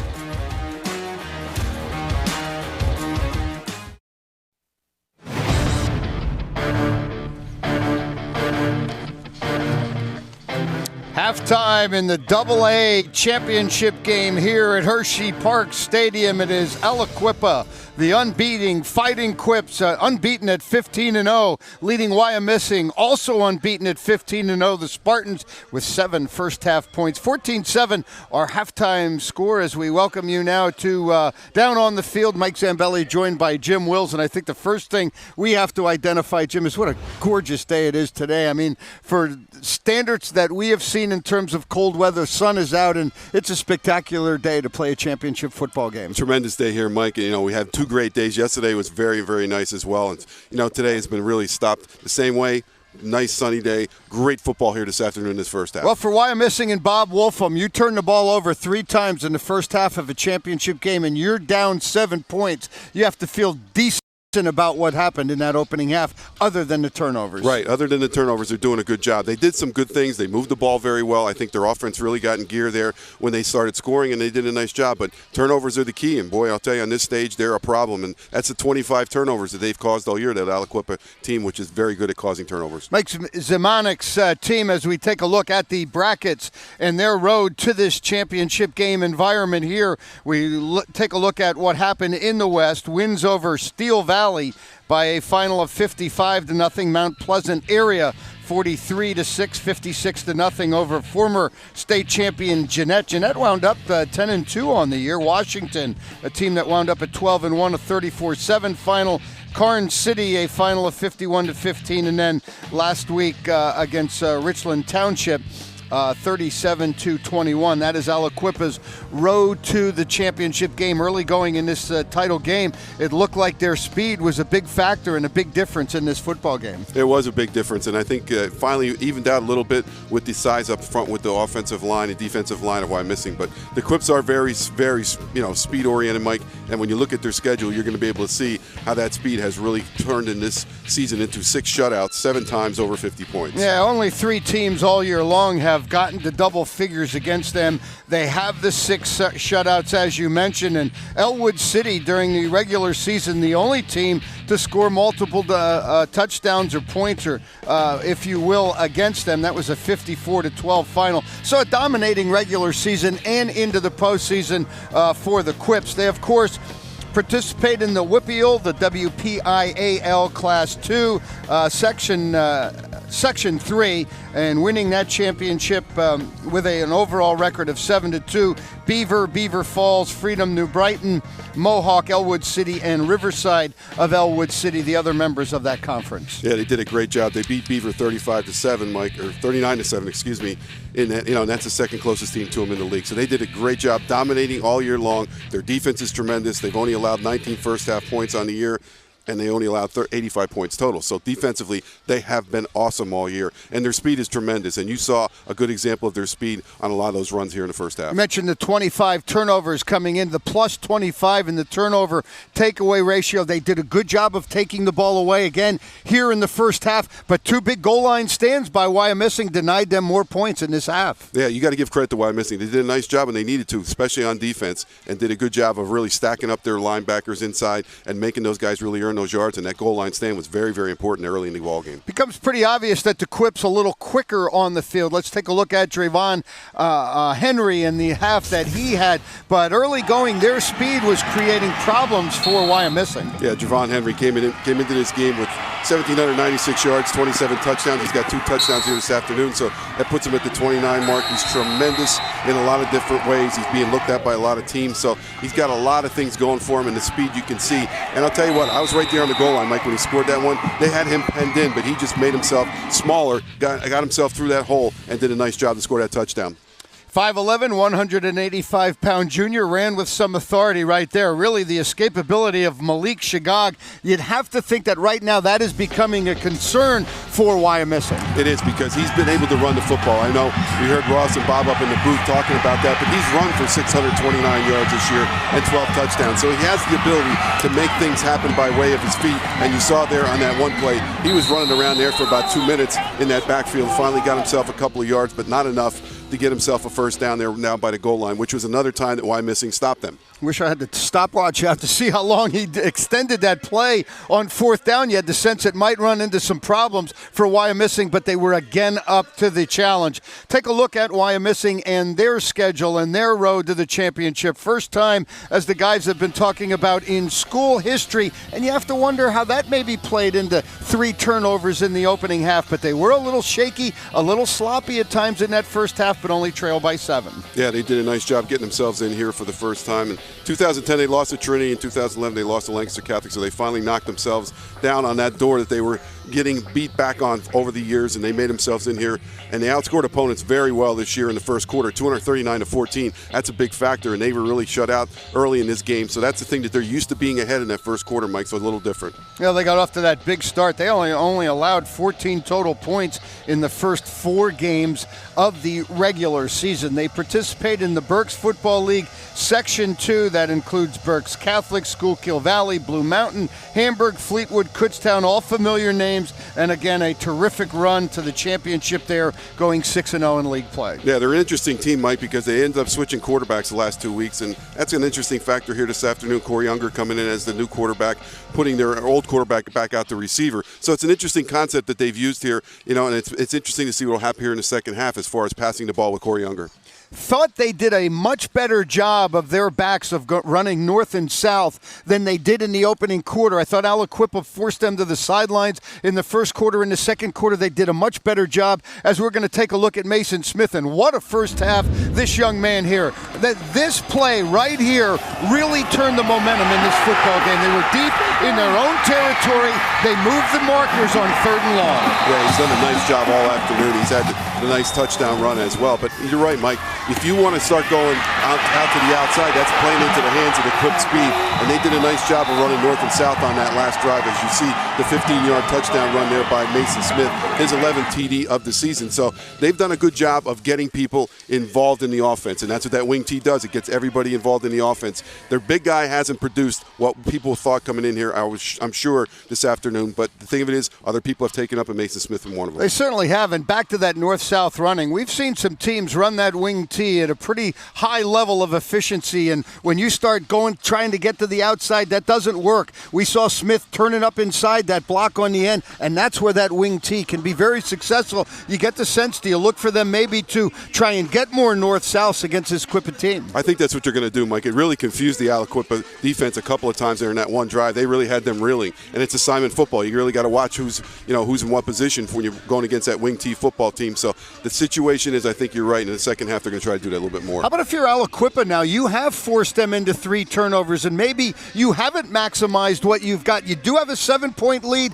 but in your mind, you might have to think it should be a little bit more. You want to get your speed, Mike. You want to get to the corners. We were talking on the sidelines. They haven't got to the corners where they need to get to. If they can get to the corners and get their speed going upfield, they're going to be much better in the second half. Aliquippa leads at 14-7. We're at halftime. When we return to Hershey Park Stadium, it is on to quarter number 3. You're watching our live coverage of the PIAA championship game. Stay with us. Relive the action with PCN. Did you know you can rewatch this and other PIAA championships with the PCN Select streaming service? You can also purchase digital downloads, Blu-rays, and DVDs of PIAA sports championships on the PCN store. It doesn't matter what part of the state you're from. One thing is certain. Pennsylvania loves sports. On the first Friday of the month, PCN takes you inside the lines at 6:30 p.m. PCN delivers insight from the people who cover sports from every corner of the Commonwealth. From high school to college to professional sports, PCN takes you inside the lines. Learn more at PCNTV.com. Ready to sponsor the PIAA championships? Get your business off the sidelines and into the game. Contact us at PCNTV.com or send us an email at sponsor@PCNTV.com. PCN is Pennsylvania Sports.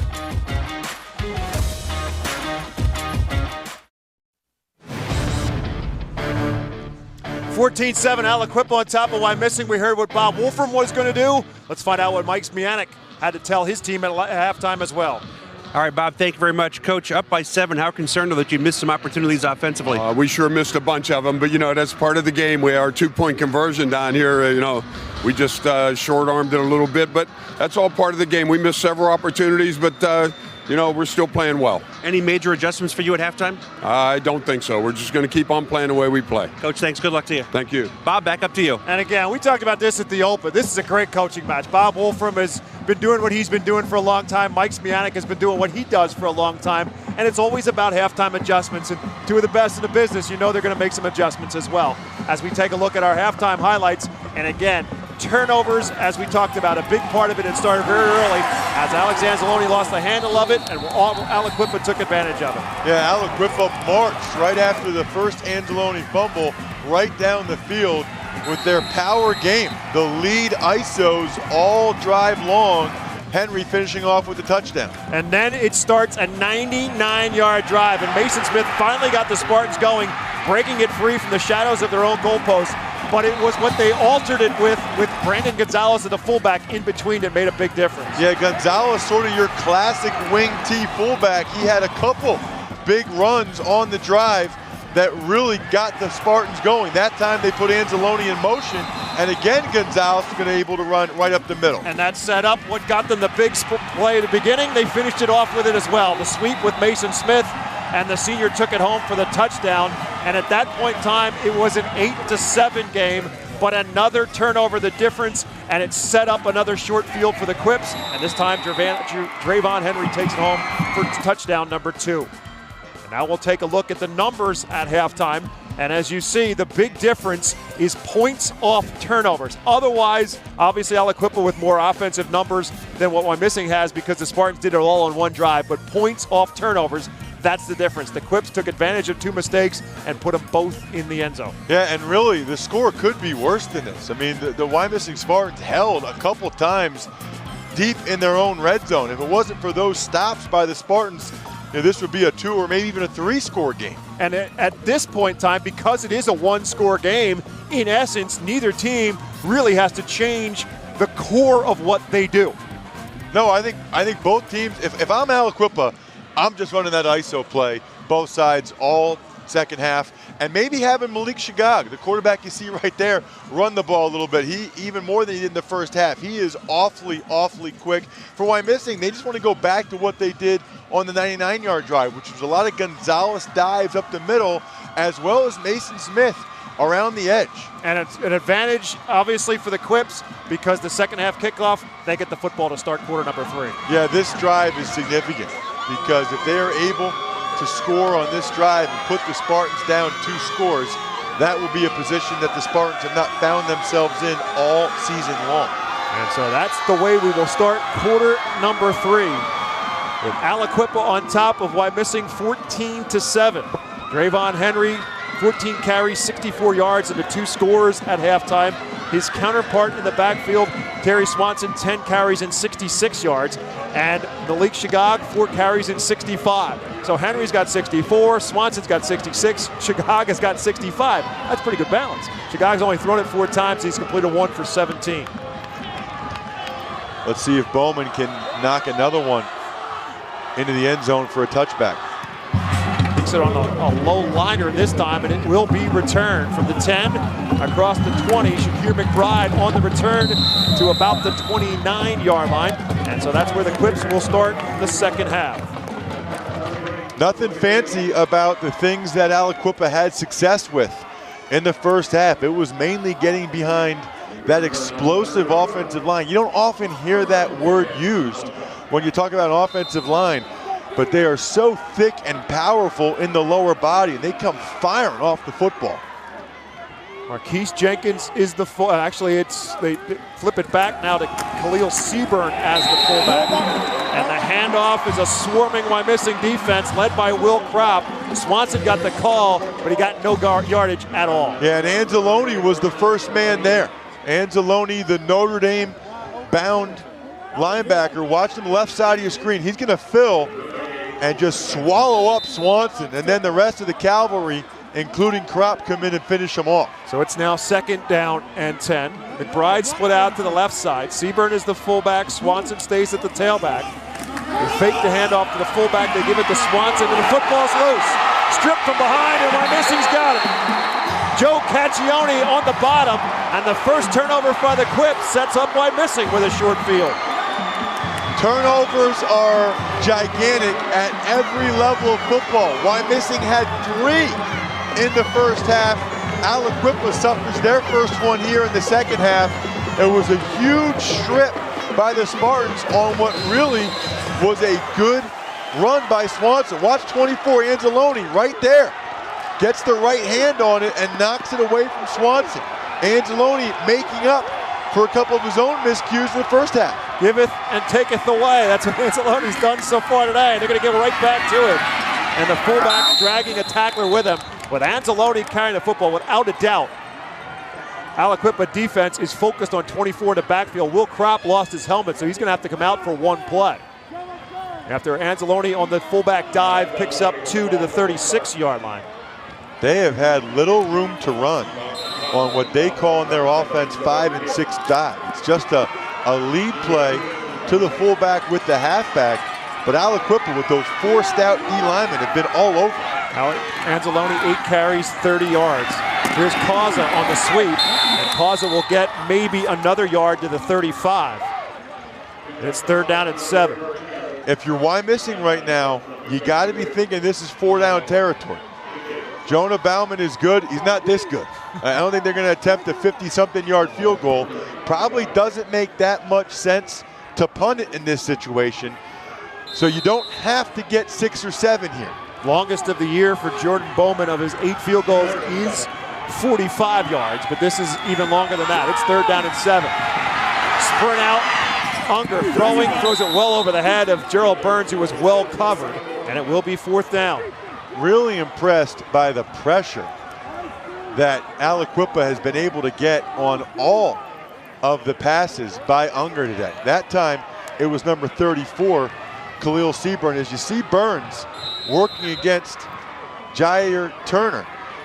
Nice coverage by Turner, maybe a little bit of a tug there. And Wyomissing is going to try the field goal. This is going to be a 52-yard attempt. He's got some wind to his back. Jordan Bowman is going to attempt a 52-yard field goal. It's long enough. He got it. A 52-yard field goal. I got to think that's a state championship game record. Holy cow, and he had room to spare. I was thinking, what are they doing?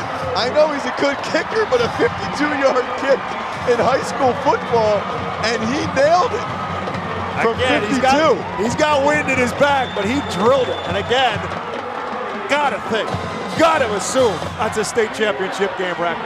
Don't have the record books at my fingertips, but regardless, Jordan Bowman, Jonah Bowman, excuse me, drills it from 52 yards out. He knew it right away. Look at the distance on this thing, right down the middle. Probably would have been good from close to 60. And if he wasn't going to get looked at by Division I colleges before that, he is now. Talking with Bob Wolfram about that situation for Jonah Bowman and asking about it. And of course, kickers are usually the kind of the last piece of the puzzle from the recruiting standpoint. But he said he's getting some interest from a lot of different people. And a young man who played soccer growing up and has now made the switch full-time to football as he's realized the advantages to it. And Jonah Bowman may have just locked himself up a ride. Well, it's funny. His dad actually reached out to me this week.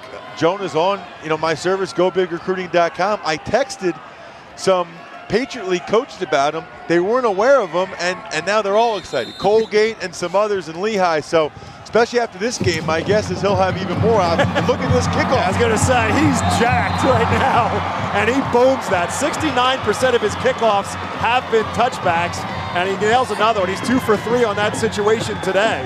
So Jonah Bowman with a little adrenaline flowing through the veins, and now it's up to Aliquippa to try to stem the tide of Wyomissing, who again has swung the momentum back their way, but the Quips still lead it. It's 14-10 Aliquippa. Yeah, and I think that's a really good point, Bob. And I think Aliquippa, you got to consider that a win. I mean, they fumbled the ball, Swanson fumbles, and Wyomissing didn't move the ball really an inch and had to settle for a field goal attempt, which was exciting and a great kick, but still only 3 points. So they go back to Drayvon Henry after Swanson had the first series, and Henry breaking tackles and dragging Brandon Gonzalez with him across the 30 to pick up a first down. Even when it looks like the Spartans are in position to make a play, Henry and Swanson are able to break tackles. It's just ISO with 2 big lead fullbacks not able to make the tackle in the backfield. And they're lucky Brandon Gonzalez was able to bring Henry down. 11 yards for Henry on his 15th carry of the afternoon. So Malik Shagab now play action. He wants to throw, but he's going to get flushed out. We've seen this act before. Shagab trying to find daylight, but the Spartans this time sandwich him. Don't let him get to the outside, and he gets back to the line of scrimmage and maybe actually lost yardage on the spot. Back to the 29, they lost 2. Good coverage there by the Spartans. Mason Smith, Joe Caccione, Gerald Burns. Shagag again didn't have anywhere where he wanted to go with the football. Although he's so good in space, it almost makes you hold your breath a little bit that he might make a play with his feet. Big piece of that, I think, for Wyomissing was that after he turned it back, they didn't let him turn it outside. They made him go back towards containment. Yeah, and this is a huge play right here, because if you're Wyomissing, you want to put them in a 3rd and long situation where they have to throw the ball, but that entails stopping them here on 2nd down. And they're going to throw it back, looking for one of the tight ends. That is Dennis Moreland, another tight end who makes the catch. And Caccione and company drag him down. Brandon Gonzalez also into the tackle at the 35. So they got 6 back. It's 3rd and 6. Just a screen to the tight end. Wyomissing tried to run that in the first half to Spencer Lloyd with no success. That time, Aliquippa did have a pretty decent amount of success. Brings up 3rd and 6, which for most teams is a passing down, and that's probably the case for Aliquippa. Gonzalez was out there, then Anzalone came in, and along with Caccione, finished them off. 3rd down and 6 for the Quips. They got to get to the 41 to move the chains. And they'll go back to Drayvon Henry, and he will not get there. Will Kropp cut down the knees, and then Anzalone and Caccione finished him off, and the Quips will have to punt. Big stop for the Spartans. I said it, Aliquippa's not afraid to run the ball on 3rd down. That's exactly what they did. Again, Henry looking to get outside, but Kropp was right there. You can see what the Spartans are doing. They are pinching their defensive linemen inside and then having their linebackers scrape over the top and making plays. So Robert Kish will punt. Anzalone, who fumbled a punt earlier, not back there this time. And calling for the fair catch, I believe that's Justin Causa back there. Gerald Burns. Gerald Burns, excuse me, he was back to return. And Burns does call for the fair catch. And Wyomissing does have the football now with 7:04 left to go, 3rd quarter. Aliquippa 14, Wyomissing 10. The question is whether or not Wyomissing can start to move the football again. They really were only able to move the football with success on that 99-yard drive. Other than that, it has been tough sledding. Saw Bob Wolfram, the winningest coach in the history of Berks County football with his 242 wins. Unger will put it in the breadbasket of Anzalone, and there's just nothing there against the defense of Aliquippa. Jaleel Fields, first one to drag down Anzalone.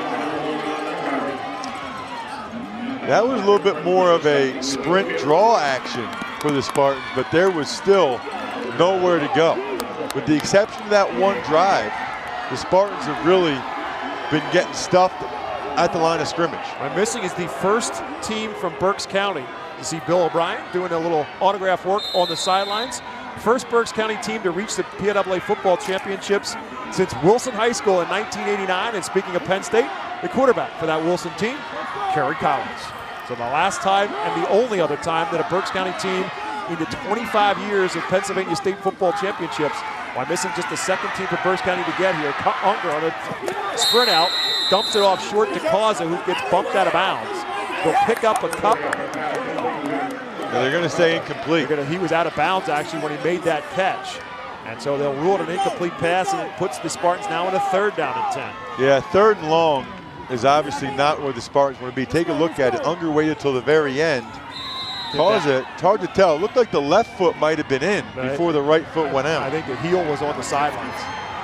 Yep, you're exactly right, Bob. Great job by our Service Electric camera crew right there. 3rd down and 10 now for the Spartans from their own 34. Wyomissing looking for their first down of this 2nd half.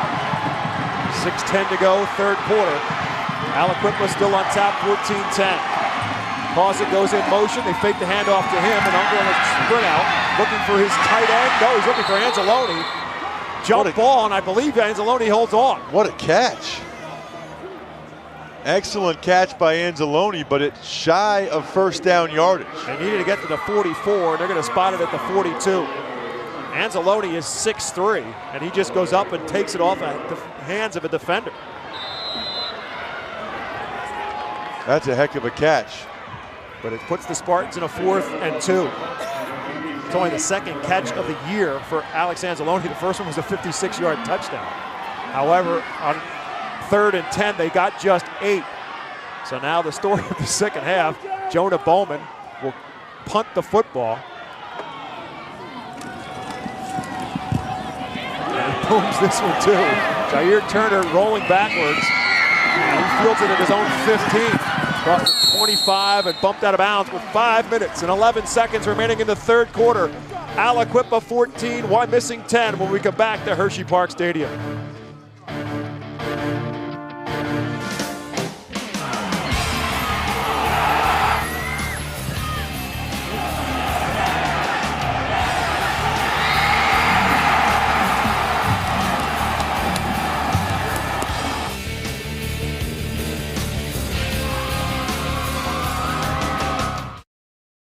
Slam dunk, home run, touchdown. Goal! However you score, do it with PCN, bringing you sports coverage every season. Watch live and stream on demand. With coverage this good, you'll be a part of the action on cable and the PCN app.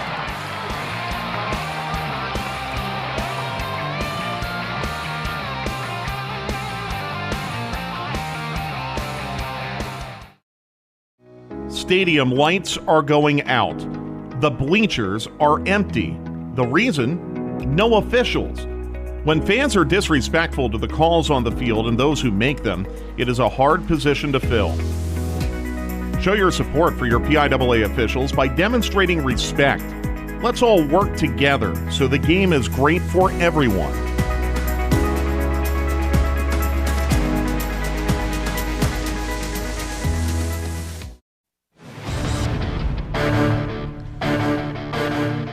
Following the timeout, it's Aliquippa football, 1st and 10 from their own 24-yard line. The only points of this second half, a state record field goal from Jonah Bowman. We haven't confirmed that the previous longest kick for a field goal in a state championship was 47 yards. But here comes Terry Swanson of Aliquippa, breaking free, racing down the sidelines to the 30, cuts it back at the 25 and down at the 22. 49-yard run for Terry Swanson. And that quickly, the Quips are back in scoring range. Although with their speed, they're kind of always in scoring range.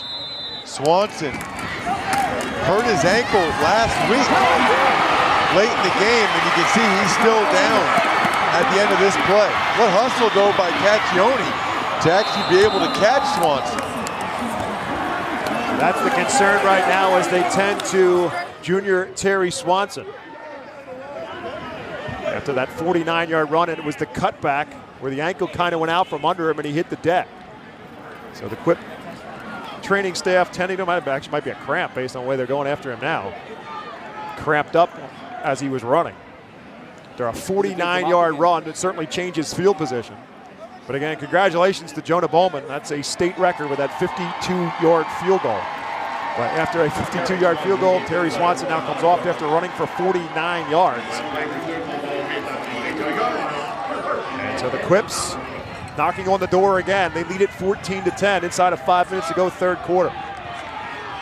Mike Smianik, as Steve Degler told you earlier, has the distinction of being the only coach to win both a basketball and a football state title. Basketball in '97 and in 2003 on the football field as well. 1st and 10 for the Quips at the Wyomissing 22-yard line. Seaburn is the fullback, and obviously now it is Drayvon Henry at the tailback, and it's Henry who gets the call. Wyomissing weaning for him. Bamberger and Kropp with a tackle at the 20.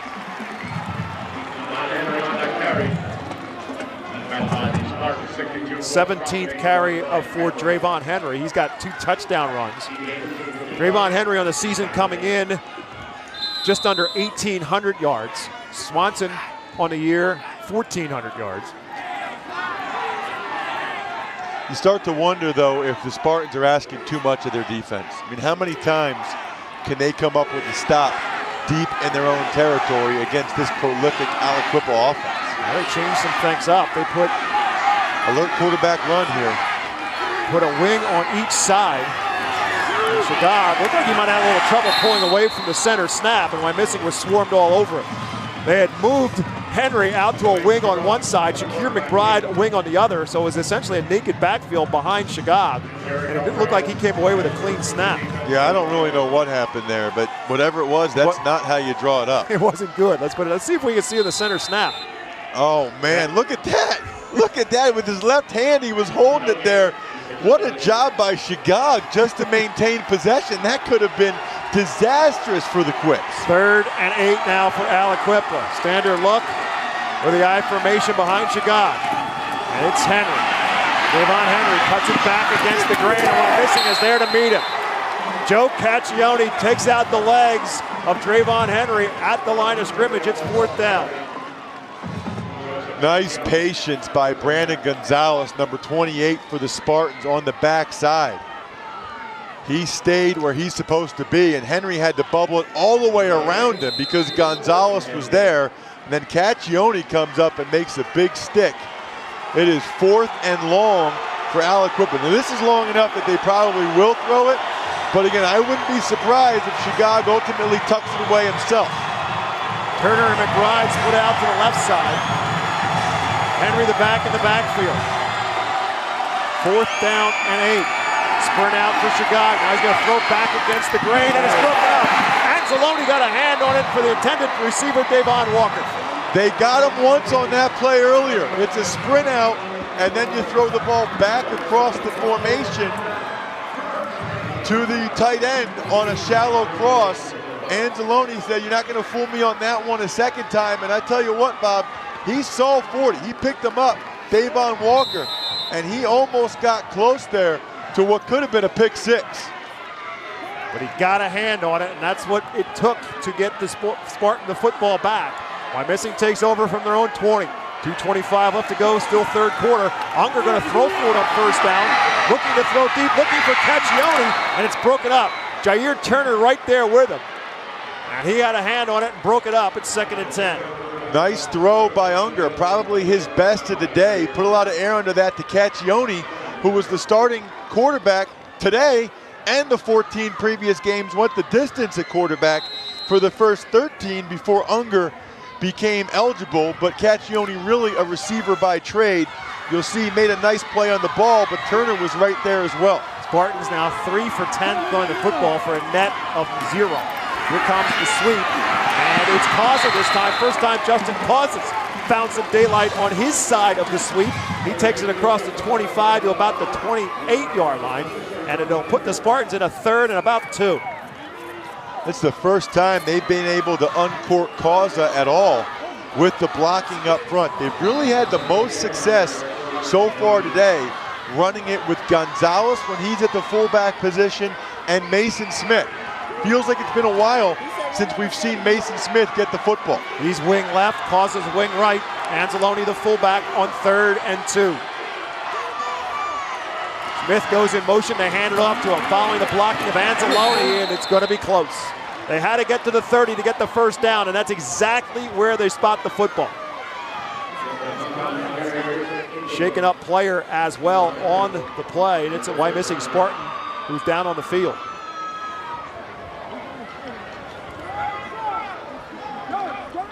Anzalone's the lead blocker there, and it was really a nice job by number 33, Malik Stewart. Used his back. Watch him come inside of the block. If he doesn't get in there with his back, Causa gets that 1st down easily. And it is Causa, I believe, who's shaken up. You saw on that play, he got hit one direction and then back the other direction from behind.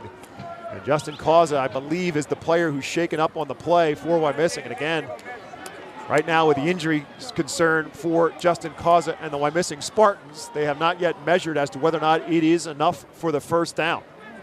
It's awfully close, but right now the bigger concern is the injured player for Wyomissing. Stops the clock with 2:05 left to go in the 3rd quarter. Causa has been a tremendous player for the Spartans this year. He has aspirations, like many of these Spartans, to play at the next level. A ton of Division III and Division II interest. Also has been reached out to by the likes of Delaware and Wagner, perhaps on a walk-on basis.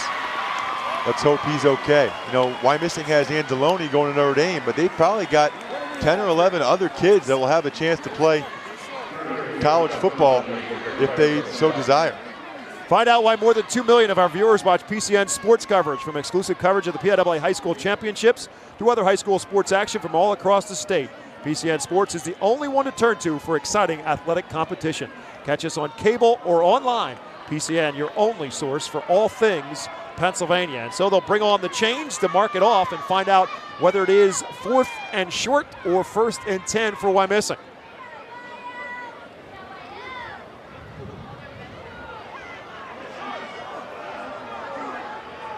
Wow, I'm gonna have to get the credit card out for this one. Boy, that's close.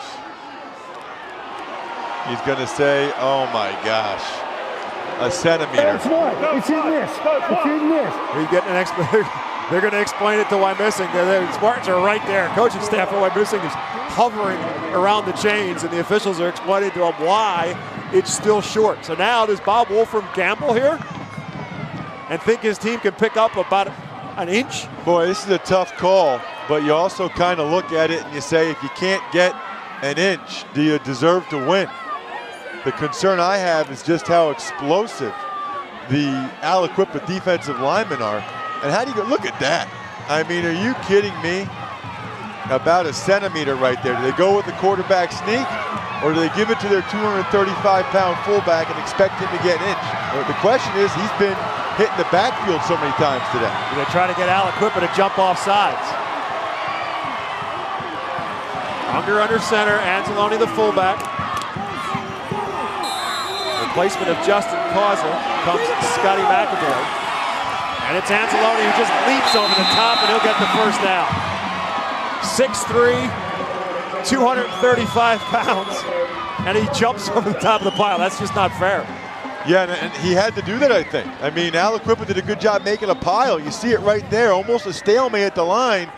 Anzalone made the right decision there to leave his feet. You lose your power when you leave your feet, but if there's nowhere else to go, that was a smart decision. Anzalone has made several big plays here in the second half for the Spartans. There you see what he's done so far. Not a whole lot running with the football. And here's McAvoy just into the game on the sweep, and McAvoy turns the corner and picks up what looks to be another Wyomissing first down. Well, the Spartans have something here now on the edge. They have been able to get the edge a couple times now to that left side. And at some point, they're going to come back to Mason Smith. Watch the blocking. And it's a heck of a job there by the wingback. I think it was Mason Smith right there. The whole key is the wingback getting that down block on the outside linebacker, whether it's 22 Chris Ingram or 85 Dejon Perry. 12 yards for McAvoy on his first touch. Back-to-back first downs for Wyomissing. They go back to the fullback dive. Again, when Anzalone gets his hands on the football, Aliquippa's all over it. And that time it was actually Gonzalez. That time it was Gonzalez at fullback. They had a lot of success with Gonzalez at fullback in the first half, but there was nowhere to go. I mean, almost as soon as he gets the ball, there's an Aliquippa defender grabbing it. Not quite back to the line of scrimmage, so it's second down. We'll call it 10. You'll see it here. I'm sorry. There's a double team at the point of attack by the Spartans, but they got to have eyes. Donovan Cobb. For Donovan Cobb, the backside linebacker. Second down, and we'll call it 10 for Wyomissing. Anzalone, wing left, goes in motion. It's Gonzalez again on the dive, and he'll take it to the 46-yard line.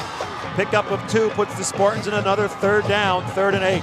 That's the play they had success with in the first half as well. Giving the ball to Gonzalez when Anzalone is the wingback, coming into motion.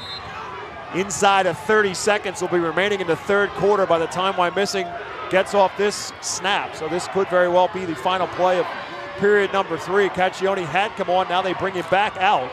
And so Gerald Burns will be the wide receiver split out to the right side. McAvoy slot right, Anzalone wing right. Unger springs out that way. Looking for somebody to break free, he finds an open receiver, it's Burns. In Aliquippa territory to the Quip's 40-yard line. And still 6 seconds to go after a 14-yard gain. 6 seconds left to go in the third quarter. Big time throw by Corey Unger when the Spartans really needed it. Unger, one of those Spartans that'll have a chance to play in college. His story has been well documented, and it looks like we're heading into the fourth quarter in a barn burner. It is indeed. The only points of the quarter, the 52-yard Jonah Bowman field goal. And so Wyomissing has closed the gap, but the Quips head to the fourth quarter with the lead. 12 minutes left in the AA final. Aliquippa 14, Wyomissing 10.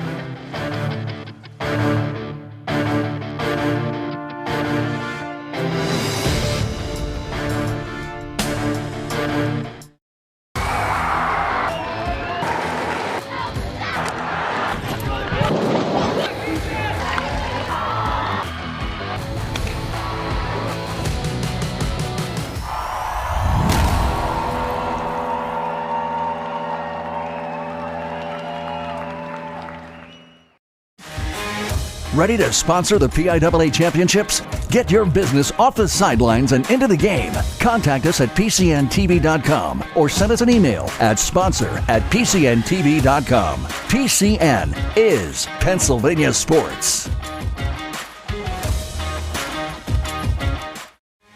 PCN brings you sports the way you want it, the way you expect it. For the best of PIAA sports, watch PCN. See the upcoming schedule at pcntv.com/sports. PCN is Pennsylvania sports. Why would you go anywhere else?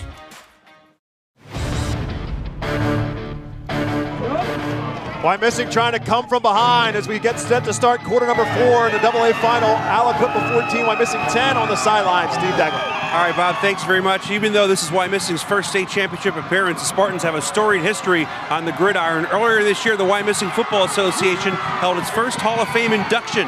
Among the inductees, current coach Bob Wolfram, former NFL quarterback Matt Lytle, former Penn State Nittany Lions Brad Scoville, who was drafted by the Seahawks, and Nolan McCready as well, and some guy named Ross Tucker. Bob? Oh, I'm surprised you guys got that picture. That's my junior year there. You think my shoulder pads could have been a little bigger, maybe? Some guys will do anything to add a little dimension to their girth. And Wyomissing with the football, 1st and 10 at the Aliquippa 40. And it's Gonzalez who gets the call on 1st and 10. And Brandon Gonzalez will fight to the 36. Matt Lytle on the sidelines, former Pitt Panther, and member of the Carolina Panthers as well in the NFL. He was on the sidelines before today's game. So Wyomissing certainly has its shared football history, as do the Aliquippa Quips, as we've talked about. Sean Gilbert played on the 88 team, went on to a long career in the National Football League. Ty Law, the class of 92, was on the 91 state championship team. Of course, longtime member of the National Football League in addition to Darrell Rivas. And oh, by the way, a guy by the name of Ditka. Oh! Here comes Mason Smith, he's gonna break it. 20, 10, 5, touchdown Spartans. 36 yards for the second time today. Mason Smith finds the end zone. We were just saying during the break, and I would have said it before that play if it wasn't for the Hall of Fame stuff, that they need to get the ball to Mason Smith more. The most success they've had all game long has been giving the ball to number 30 on the sweep around the right end. That was well blocked again, and Smith is the fastest of the Spartans, and he showed it right there. His 9th and 10th touchdowns of the season, and Wyomissing leads for the first time. Jonah Bowman now on to attempt the extra point. Snap good, hold down, kick good. 11:18 to play in the football game. Wyomissing on top, 17-14. Well, what else did you expect? 15-0 against 15-0. A team that some people are calling maybe the best Aliquippa team ever, maybe the best AA team ever from Western Pennsylvania against the Wyomissing Spartan squad. Watch the block here by Connor Reedy, 57. Turns up in the hole on the safety and gets just enough of them that Mason Smith goes untouched for a score. That is your standard zero sweep in the wing T offense. It was the 4th down run by Angeloni, or should I say dive, then the huge throw by Unger to Burns. And then it went back to the ground game, and Mason Smith on the sweep, second time today. He's taken it in, the first time from 13 yards out, this time from 36. And Wyomissing on top, as I said, for the first time on this afternoon's game, 17-14. You know, it's such a cliche, and you don't like it when you're a player, but it really is, watching this game, a shame that somebody's going to have to lose. I mean, these teams have both been so fantastic all year. You look at their scores, and what's interesting about this moment right now, Bob, Aliquippa's not been in this position all year long. The Wyomissing Spartans have. Pleasant Valley and Schuylkill Valley especially both gave the Spartans a run for their money till the very end of the game. Let's see how the Quips respond in this situation. Here's a short kick, this time by Bowman, and a big kickoff return as Jair Turner had some daylight and then got whacked.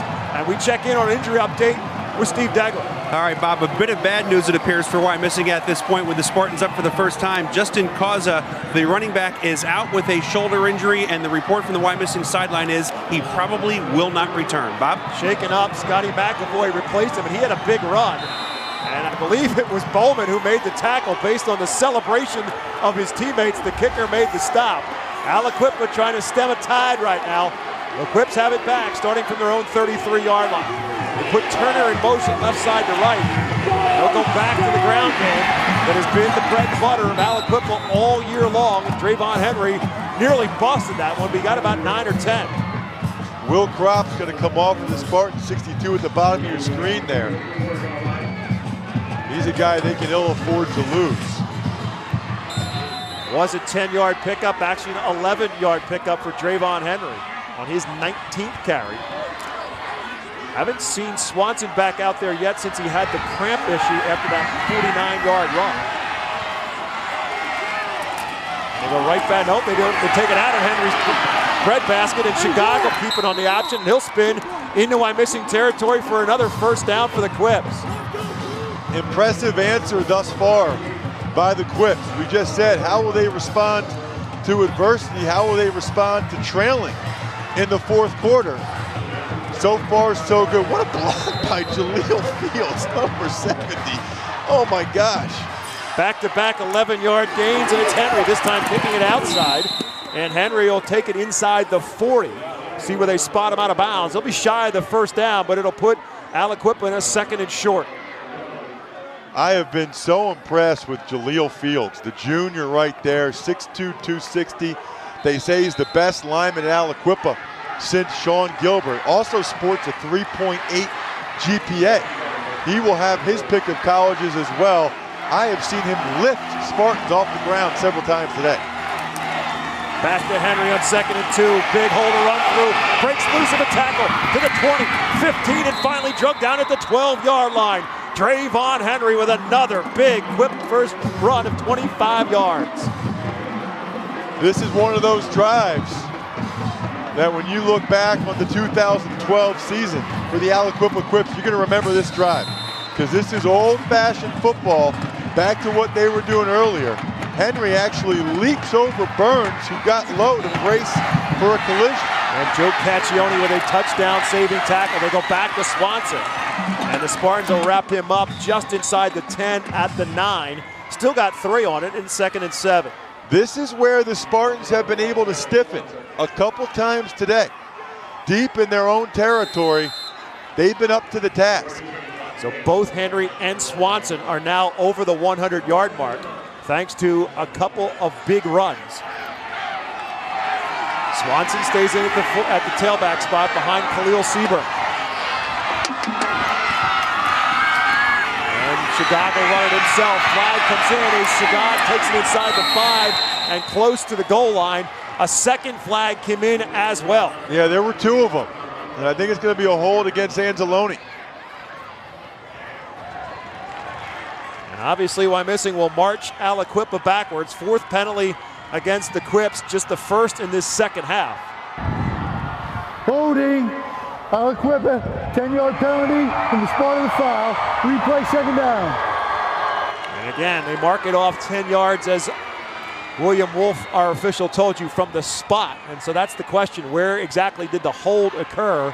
And they'll mark it back to the 16-yard line. Yeah, look at number 60 right there, Damon Sims.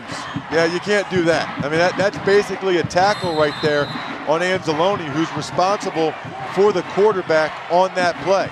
But you said it is a spot foul, so maybe not as much damage as if it was from the line of scrimmage, but considering how much yardage Aliquippa got, not bad there. Looks like the Spartans are going to call a timeout. 2nd down and 14 will be the call. And it is a timeout called by Wyomissing. Wyomissing. First timeout called by either team in half number 2. Is being brought to you in part by Aruga's Grill House and Sports Bar. With locations throughout central Pennsylvania, Aruga's proudly supports PCN's telecast of the 2012 PIAA High School Football Championships. And by The Comfort Inn, located minutes from Hershey Park Stadium, our home away from home for our entire crew at PCN. I mentioned the 2003 state championship team for Aliquippa, and the star of the show was none other than Darrelle Revis, the New York Jet. 2003, Aliquippa won over Northern Lehigh 32-27, and it truly did turn into the Darrelle Revis show as he starts it with an 89-yard kickoff return, and he was far from done for the day. It turned into a 5-touchdown day for him. Here he blocks a field goal, and then the running back in him after he runs that block field goal back. Then Darrelle Revis turns into a runner and a thrower. You name it, he did it all.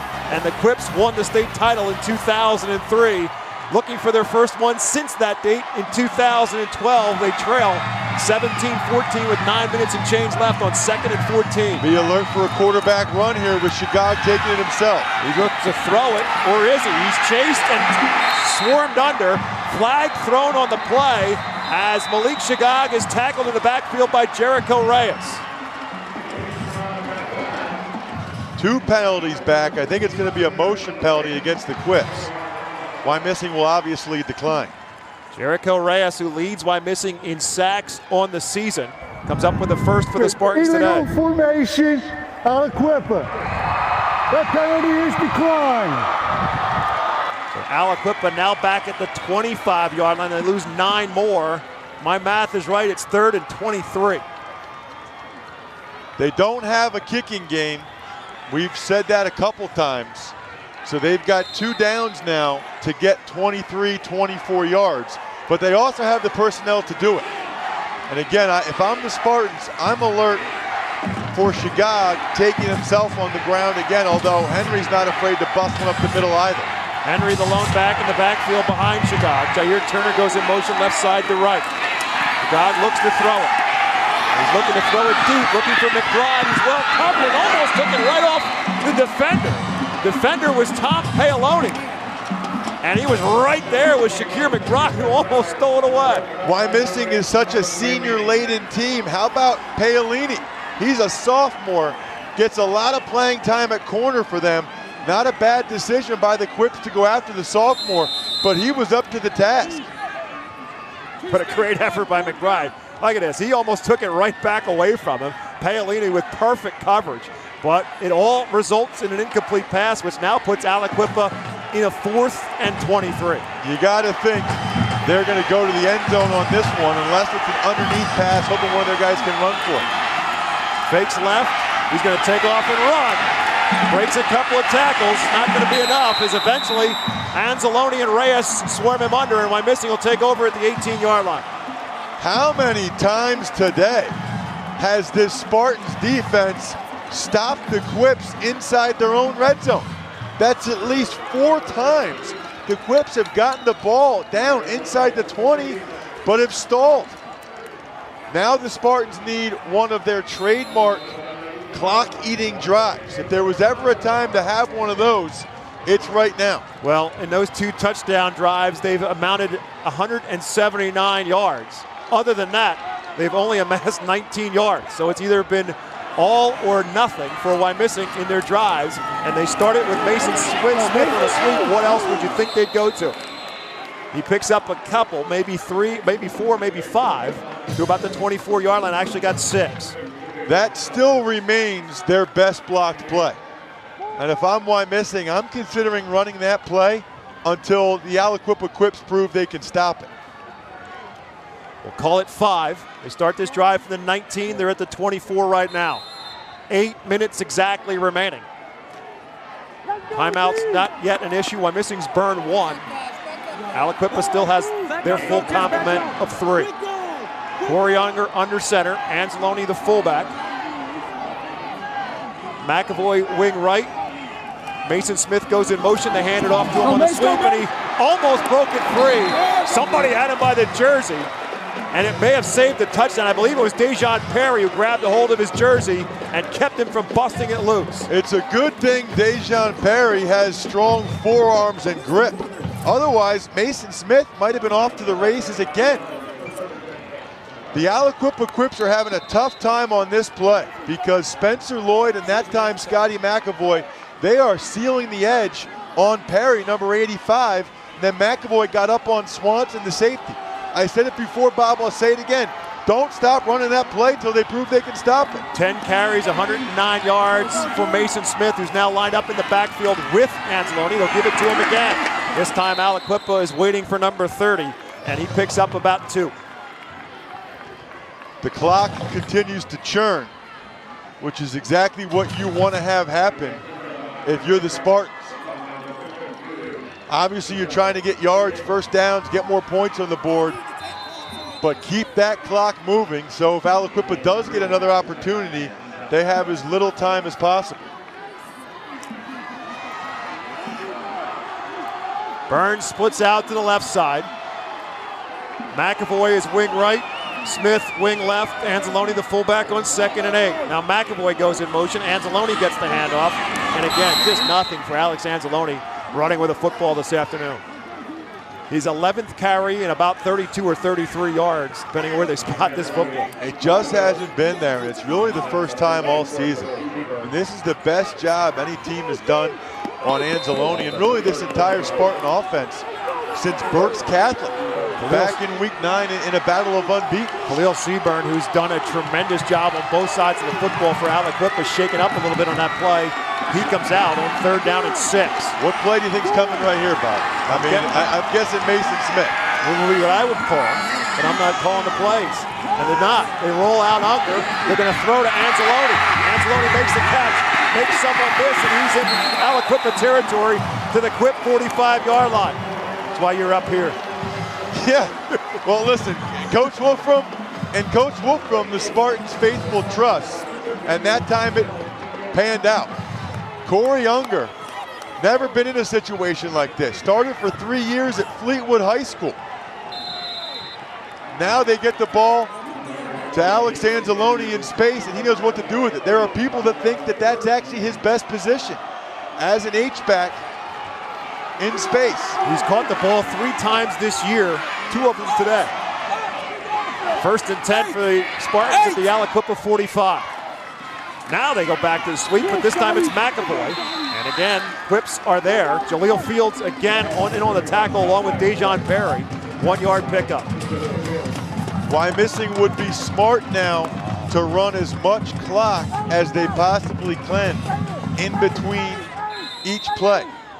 Take full advantage of that 25-second play clock. In high school football, once they spot the ball down, then you have 25 seconds. And they also should probably come back to the Mason Smith play again, because that's been their bread and butter in today's game. Again, McAvoy in as the other wing in the absence of Justin Causey, was shaken up earlier in this half. And Steve Degler told us from the sideline, probably done for today. It's McAvoy again who gets the handoff.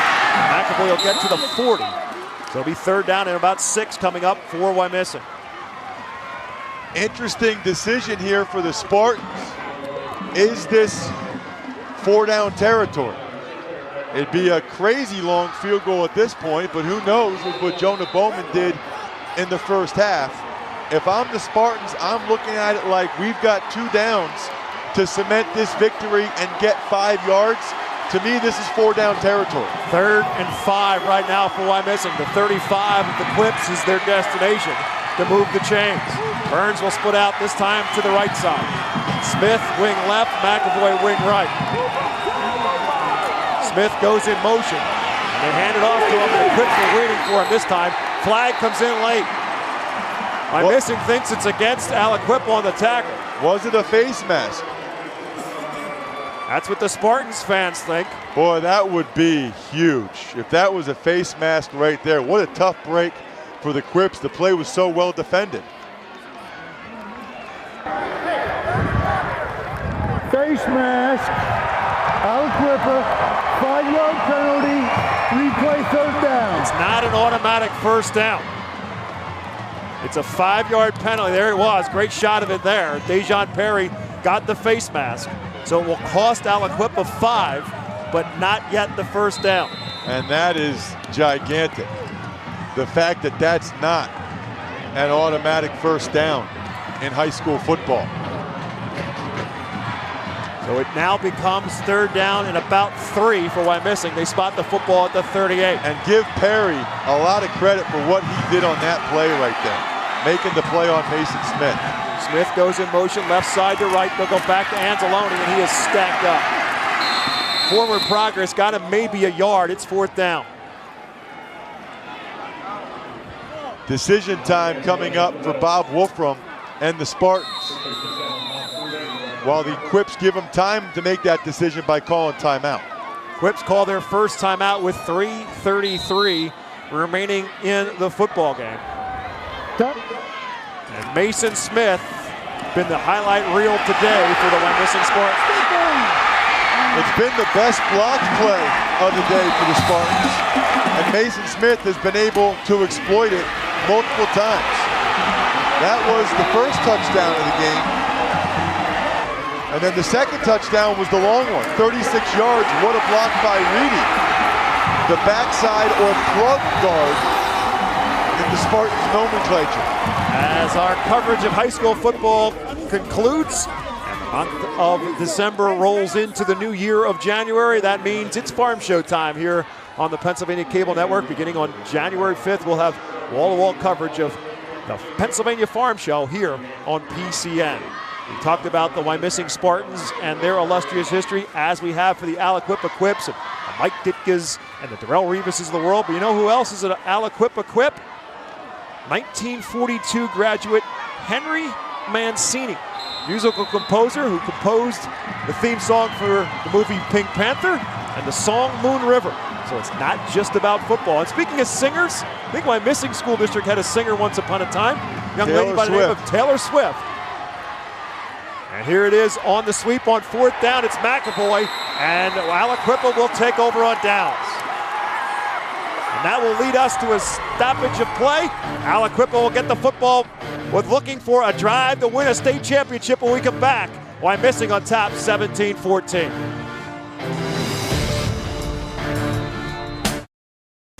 I officiate PIAA sports, and I am an accountant.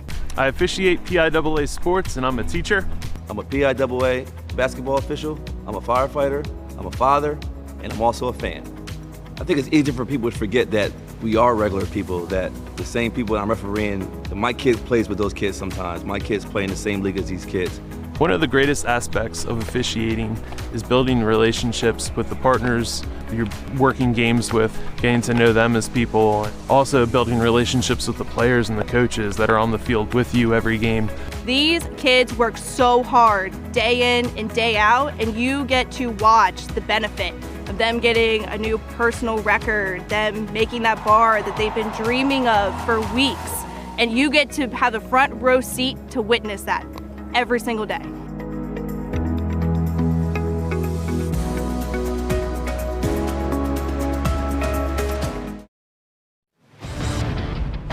(17-14) is our score. Wyomissing on top of Aliquippa. The Quips have the football, and we check in with Steve Degler. All right, Bob, with the running back for the Quips getting so much attention, I asked Aliquippa head coach Mike Zmianek before the game, what about the importance of your quarterback Malik Shagag on both sides of the ball? He said he brings great leadership and intelligence to our team. He's an A- student who has drawn the interest of several Ivy League schools. He brings a lot of organization to our offense as well. Now is his chance, Bob. It is indeed his stage, trying to lead his team to a state championship with this drive, perhaps. On a toss outside, Drayvon Henry shakes loose. It was Bamberger who forced the play outside, and Henry gets bumped out of bounds. Good discipline assignment football there on the option by the Spartans. What a stop, though, by the Quips before we went to break on 4th down. They had a couple defenders just knifed in on that McAvoy run. That could have almost cemented the game for the Spartans, but it didn't. Here come the Quips. 2nd down and 10. Henry got nothing on the play. Aliquippa will punch 3 receivers to the left side. Shagag out of the shotgun. Wants to throw the football. Throws it. It's tipped and nearly intercepted. Burns almost made the diving catch, but it was Bamberger who got a hand on it. You know, there's plenty of time here. If I'm Aliquippa, I'm not shying away from running my ISOs and my leads that they've had so much success with. They've got some fantastic athletes, but the passing game is not their strength. 2 for 8 throwing the football today. And both of them have been to either a tight end or a fullback. As Jeffrey Casuccio checks into the game now as another receiver on a 3rd down and 10 for Aliquippa from their own 38-yard line. 3:15 now remaining in the football game. From the shotgun with a back on either side of him, the ball goes through the hands of Shagag. He picks it up on a hop. Flag comes in as he takes off and runs. Anzalone will drop him in the backfield, but a flag and the preliminary indication is a hold against Aliquippa. It was a hold. I think the Spartans will decline it. Bring up 4th down and decision time for Mike Zmianek. Holding. Aliquippa. Penalty is declined. 4th down. That's exactly what happens. They decline the penalty. They take the play, which was a loss of about a yard, back to the 37-yard line. It'll put Aliquippa in a 4th and 11. 3 minutes and 7 seconds remaining, and Aliquippa has 2 timeouts. At other levels of football, you'd usually see a punt here, but in high school football, especially with Aliquippa lacking much of a kicking game, they're going to go for it. Be alert for Shagag to take it himself if he doesn't see anybody open.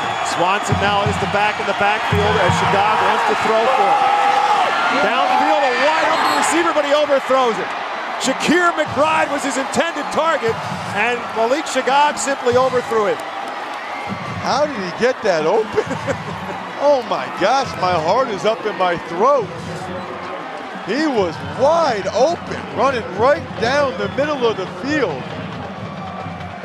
He's the inside receiver of the 3. Actually, he's outside. Then he comes in. Gerald Burns lets him go. There was nobody deep middle for the Spartans.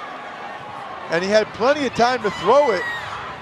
That was a mental error by the Spartans that the Quips were not able to make pay off. But there's still 2 timeouts left for Aliquippa.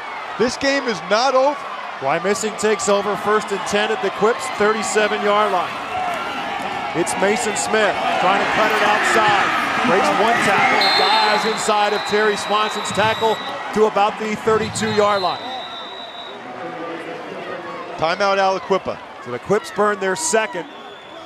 Turnovers have been a huge part of this football game. Early on, it was Wyomissing. Anzalone coughed it up. A couple plays later, the Quips put it in the end zone with Drayvon Henry. Then on a punt, Anzalone again fumbled the football, and the Quips made him pay again. Drayvon Henry took it in for a 2nd touchdown, and it was a 14-7 lead at halftime.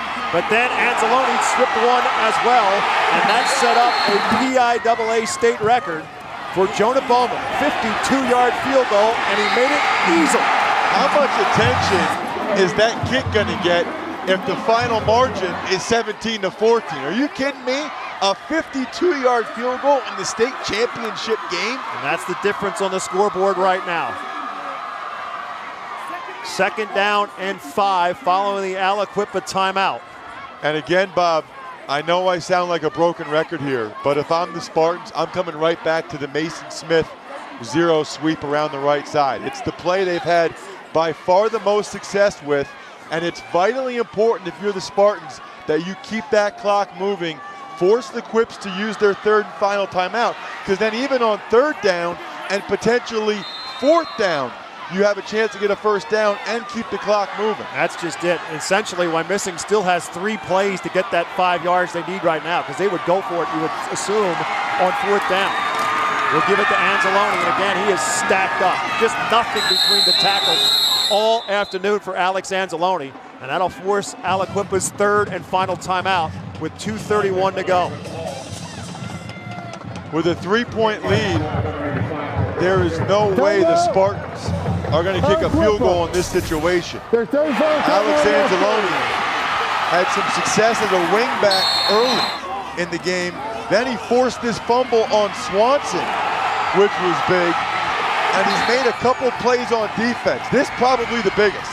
Right there, almost a pick 6 for Anzalone.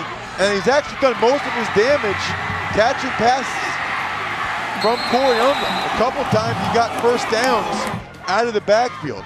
What a threat as a 235-pound kid to be able to play in space like that. More on that from Steve Degler. All right, Bob, thanks. Alex told us at the end of his sophomore year he was 6'2", 165 pounds. He got some Division I interest, but he grew to 6'3", 235. The recruiting really picked up. He decommitted from Ohio State, settled on Notre Dame because it's a great business school, but he did visit Florida during the season this year, but he said, I had open communication with the Notre Dame coaches. Nothing was a surprise for them. Everything was out there. It made me feel 110% better about going to South Bend. He'll go there next month. His graduation requirements are done. He'll be ready for spring football in South Bend later on next year, Bob. And here's the sweep. Mason Smith, 25-20, knocked off his feet and out of bounds. 1st down Spartans at the 21-yard line.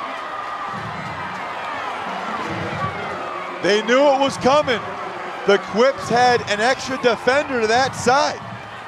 It's really not that complicated here in the second half. It's Mason Smith right, but he got a couple good blocks, sustained blocks, and was able to get around the edge. 13 carries, 126 yards, and 2 touchdowns for Mason Smith this afternoon. The only negative on that play is he did go out of bounds at the end. The clock otherwise, well, even with the first down in high school football, you wait until the snap. So it's 1st and 10 now at the Quip 21. There you see the numbers for Mason Smith today, running with a football. So they'll go back to Anzalone, and the fullback with both arms wrapped around the football. Barrels his way to about the 19, maybe to the 18. Aliquippa cannot stop the clock. So now it's imperative that Wyomissing milk every last second of that 25 play clock, which they will start once the ball is set for play right now. What a story Mason Smith is. Gets overshadowed. This guy barely played last year as a junior. He hardly got any playing time.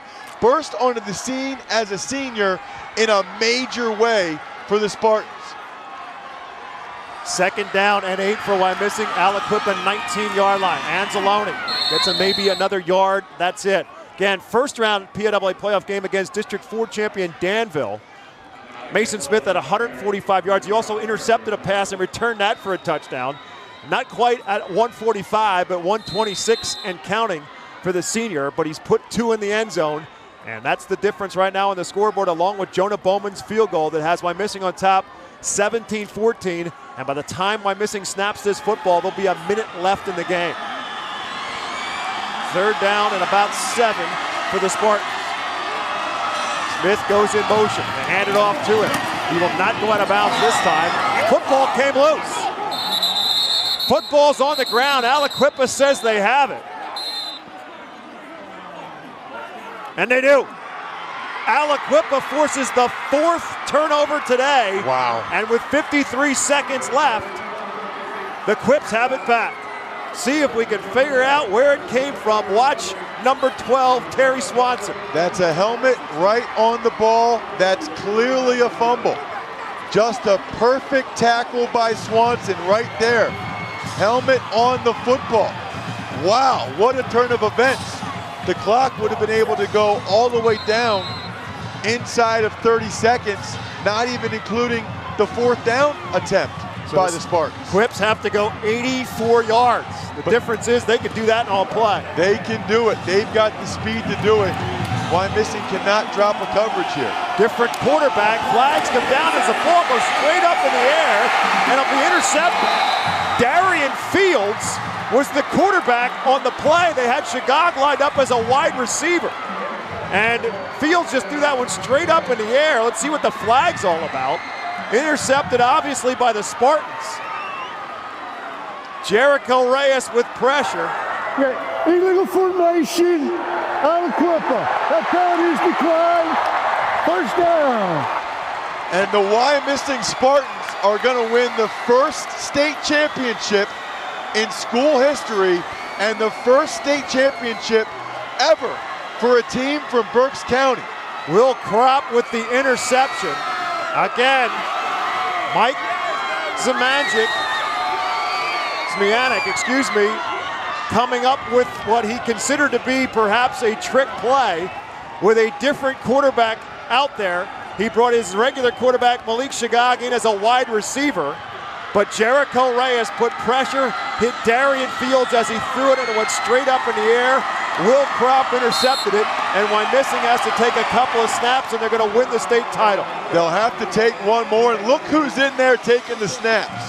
Joe Caccione started the first 15 games at quarterback, hasn't played much quarterback the last couple weeks because of Unger getting a chance.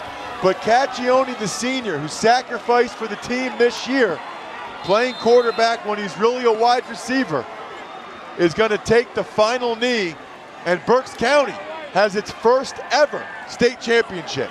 And the irony of this is the conversation I had on the field with Bob Wolfram beforehand about the fact that we're just going to do what we do. Too many times, teams have a tendency to try to do something different in this stage, and Aliquippa did it on their last possession.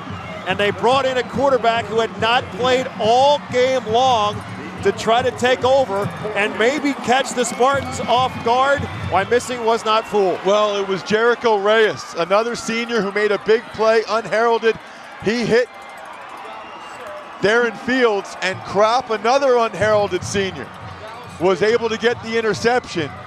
Wyomissing overcoming the adversity of 3 turnovers in the first half, 4 total. I mean, Mason Smith wanted to make it even more interesting for our television ratings. And so it is a classic matchup in Class 2A, and it's the Spartans who win it. We'll take a break. We'll come back with the trophy presentation after this.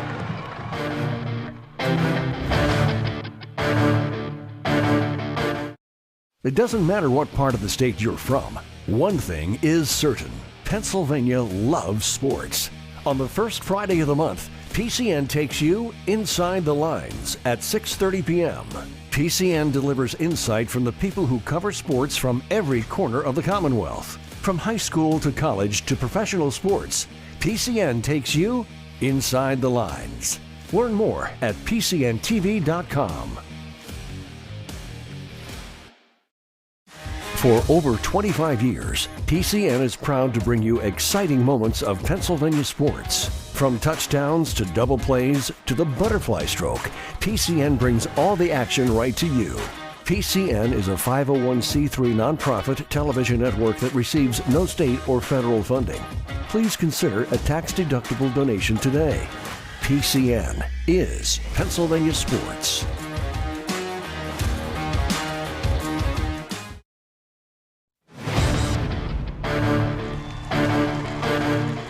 17-14 the final score. Said it before this game was over with that special teams could play a major factor. The Quips not real good in the kicking game. Wyomissing had a real good one, and the difference, a 52-yard field goal. That's the difference on the scoreboard. Jonah Bowman with that record-setting field goal, and as a result of that, the Wyomissing Spartans are your Class 2A champion in 2012. What a game. I mean, by far the best game we've had so far this weekend, and you look at some of the Aliquippa kids down there. I know they don't want to hear this right now, but they are a junior-dominated team. They will be back here next year. I'd be surprised if they're not, but for the Wyomissing Spartans to be able to get this win really on this field goal, 52 yards right down the middle in high school football for a kid that never even played football until this year. Never was even a kicker until this year. It's unbelievable. And a lot of credit to Bob Wolfram for going with it, because a lot of people probably thought, wait a minute, that's a 52-yard field goal, but he had the confidence in his kicker, and his kicker came through, and the Spartans are able to overcome some adversity. And talking about that, nobody does that better than the Quips and Mike Smianek. He's a tremendous program. He is a tremendous leader for this team. They're disappointed now, but they had a tremendous year as well. 15-1, District 7 champions, and state runner-up. It was still a great year for the Quips. And the Wyomissing Spartan fans acknowledging the effort for Aliquippa, and that's what awaits Wyomissing for the first time ever in program history. The Wyomissing Spartans are a state champion. And I can tell you, Bob, you know, having grown up in Wyomissing, going to the A field to watch games, it is a long time coming for the community of Wyomissing to get this state championship. And this is not just for this year's team. This is for everybody that's ever played for the Wyomissing Spartans, especially those who played under head coach Bob Wolfram, who deserves this.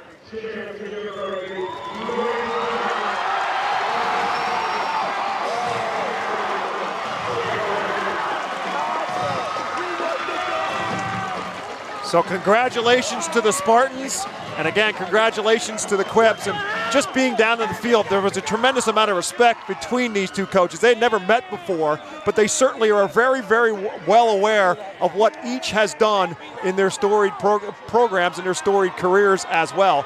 Again, Bob Wolfram's won over 240 games. Mike Smianek's won over 170 games. So they certainly know of each other, and they wanted to talk to one another on the field, and it was a tremendous conversation, and I'm sure they'll have another conversation before this day is over with as well. And I think when it comes down to it, I think the difference in the game, Bob, was really Aliquippa stalling down in the red zone. I mean, the Spartan defense was bend but do not break, and 3 or 4 times they were able to stop them late. And so we get an opportunity now. Steve Degler with the winning coach, Bob Wolfram. All right, Bob, thank you very much. Coach, congratulations on the win. Certainly a great effort by your defense today, wasn't it? Yeah, I thought we were on our heels at the beginning, and the defense just kept hanging in there and getting big plays and getting stops. And that's a heck of an offense they went up against. And, they played big. We didn't move the ball as well as we would have liked to, but the defense made it so what we got was enough. What was the decision like to go for a 52-yard field goal?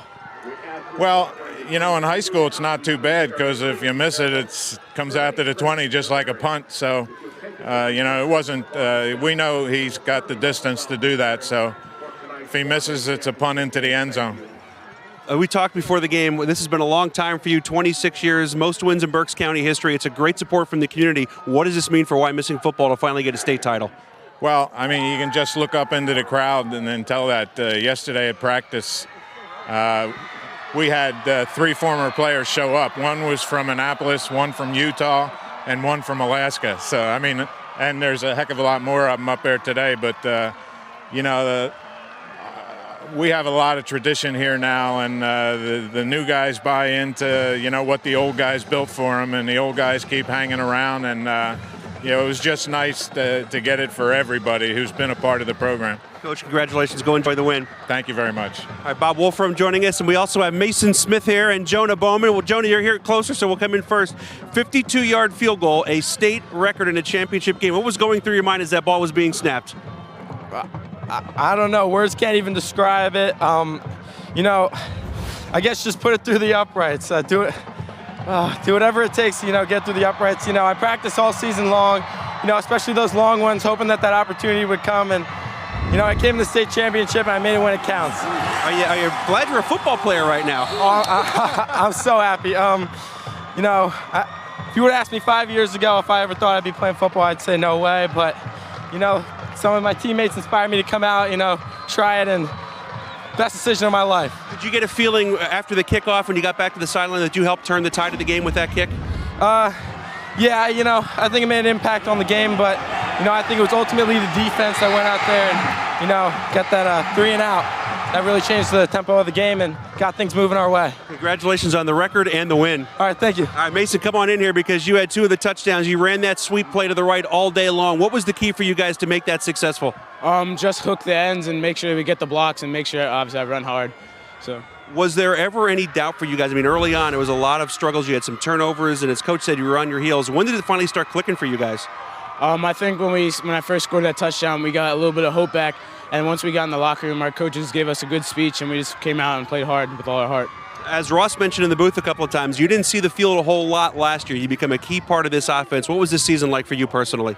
Personally, it was a very great season. I worked real hard in summer to lifting, gaining weight, and studying my plays all the time and good at working on my blocking. So it meant a lot. Great game today. Congratulations. Thank you. Guys, back upstairs to you. Thanks, Steve. And again, congratulations to both teams. Both Aliquippa on a hard-fought game and a tough loss for the Quips. Congratulations as well to Bob Wolfram and his coaching staff for Wyomissing. The guys have been around for a long time. He's got coaches who have been there for a very, very long time. Mike Smianik and his coaches have certainly been there for a long time at Aliquippa. I think that's what's the best part of this game. You know what this was? This was 2 towns going toe-to-toe with one another. It was just an amazing football game. I think I did a pretty good job of being impartial the whole game, but I got to tell you, I consider it a distinct honor and a privilege to be able to call this game. These kids I've known for so long, and to see them win a state championship, it means so much to so many people. So glad I could be a part of it. And so congratulations to the Wyomissing Spartans again. Congratulations to Aliquippa. Tremendous season. No shame in 15-1 and turning back for PIAA silver. They finished their season as District 7 champions and PIAA runner-up. Wyomissing District 3 champions and 16-0. Perfect record for the Wyomissing Spartans, and they take home PIAA gold in a PIAA classic this afternoon. People talk about this game for a long time. Hope you enjoyed the coverage. Our coverage isn't done here on Pennsylvania Cable Network. We've got the Quad A game coming for you tonight, 6 o'clock. Coatesville takes on North Allegheny. You don't want to miss it. We'll have it for you live right here on PCN. The AA final is in the record books, and it will show the Wyomissing Spartans as the champion as they beat Aliquippa this afternoon by a final score of 17-14. For Ross Tucker, Steve Degler, my name is Bob McCool. From all of us at PCN, thanks for watching high school football. Have yourselves a great afternoon, everyone.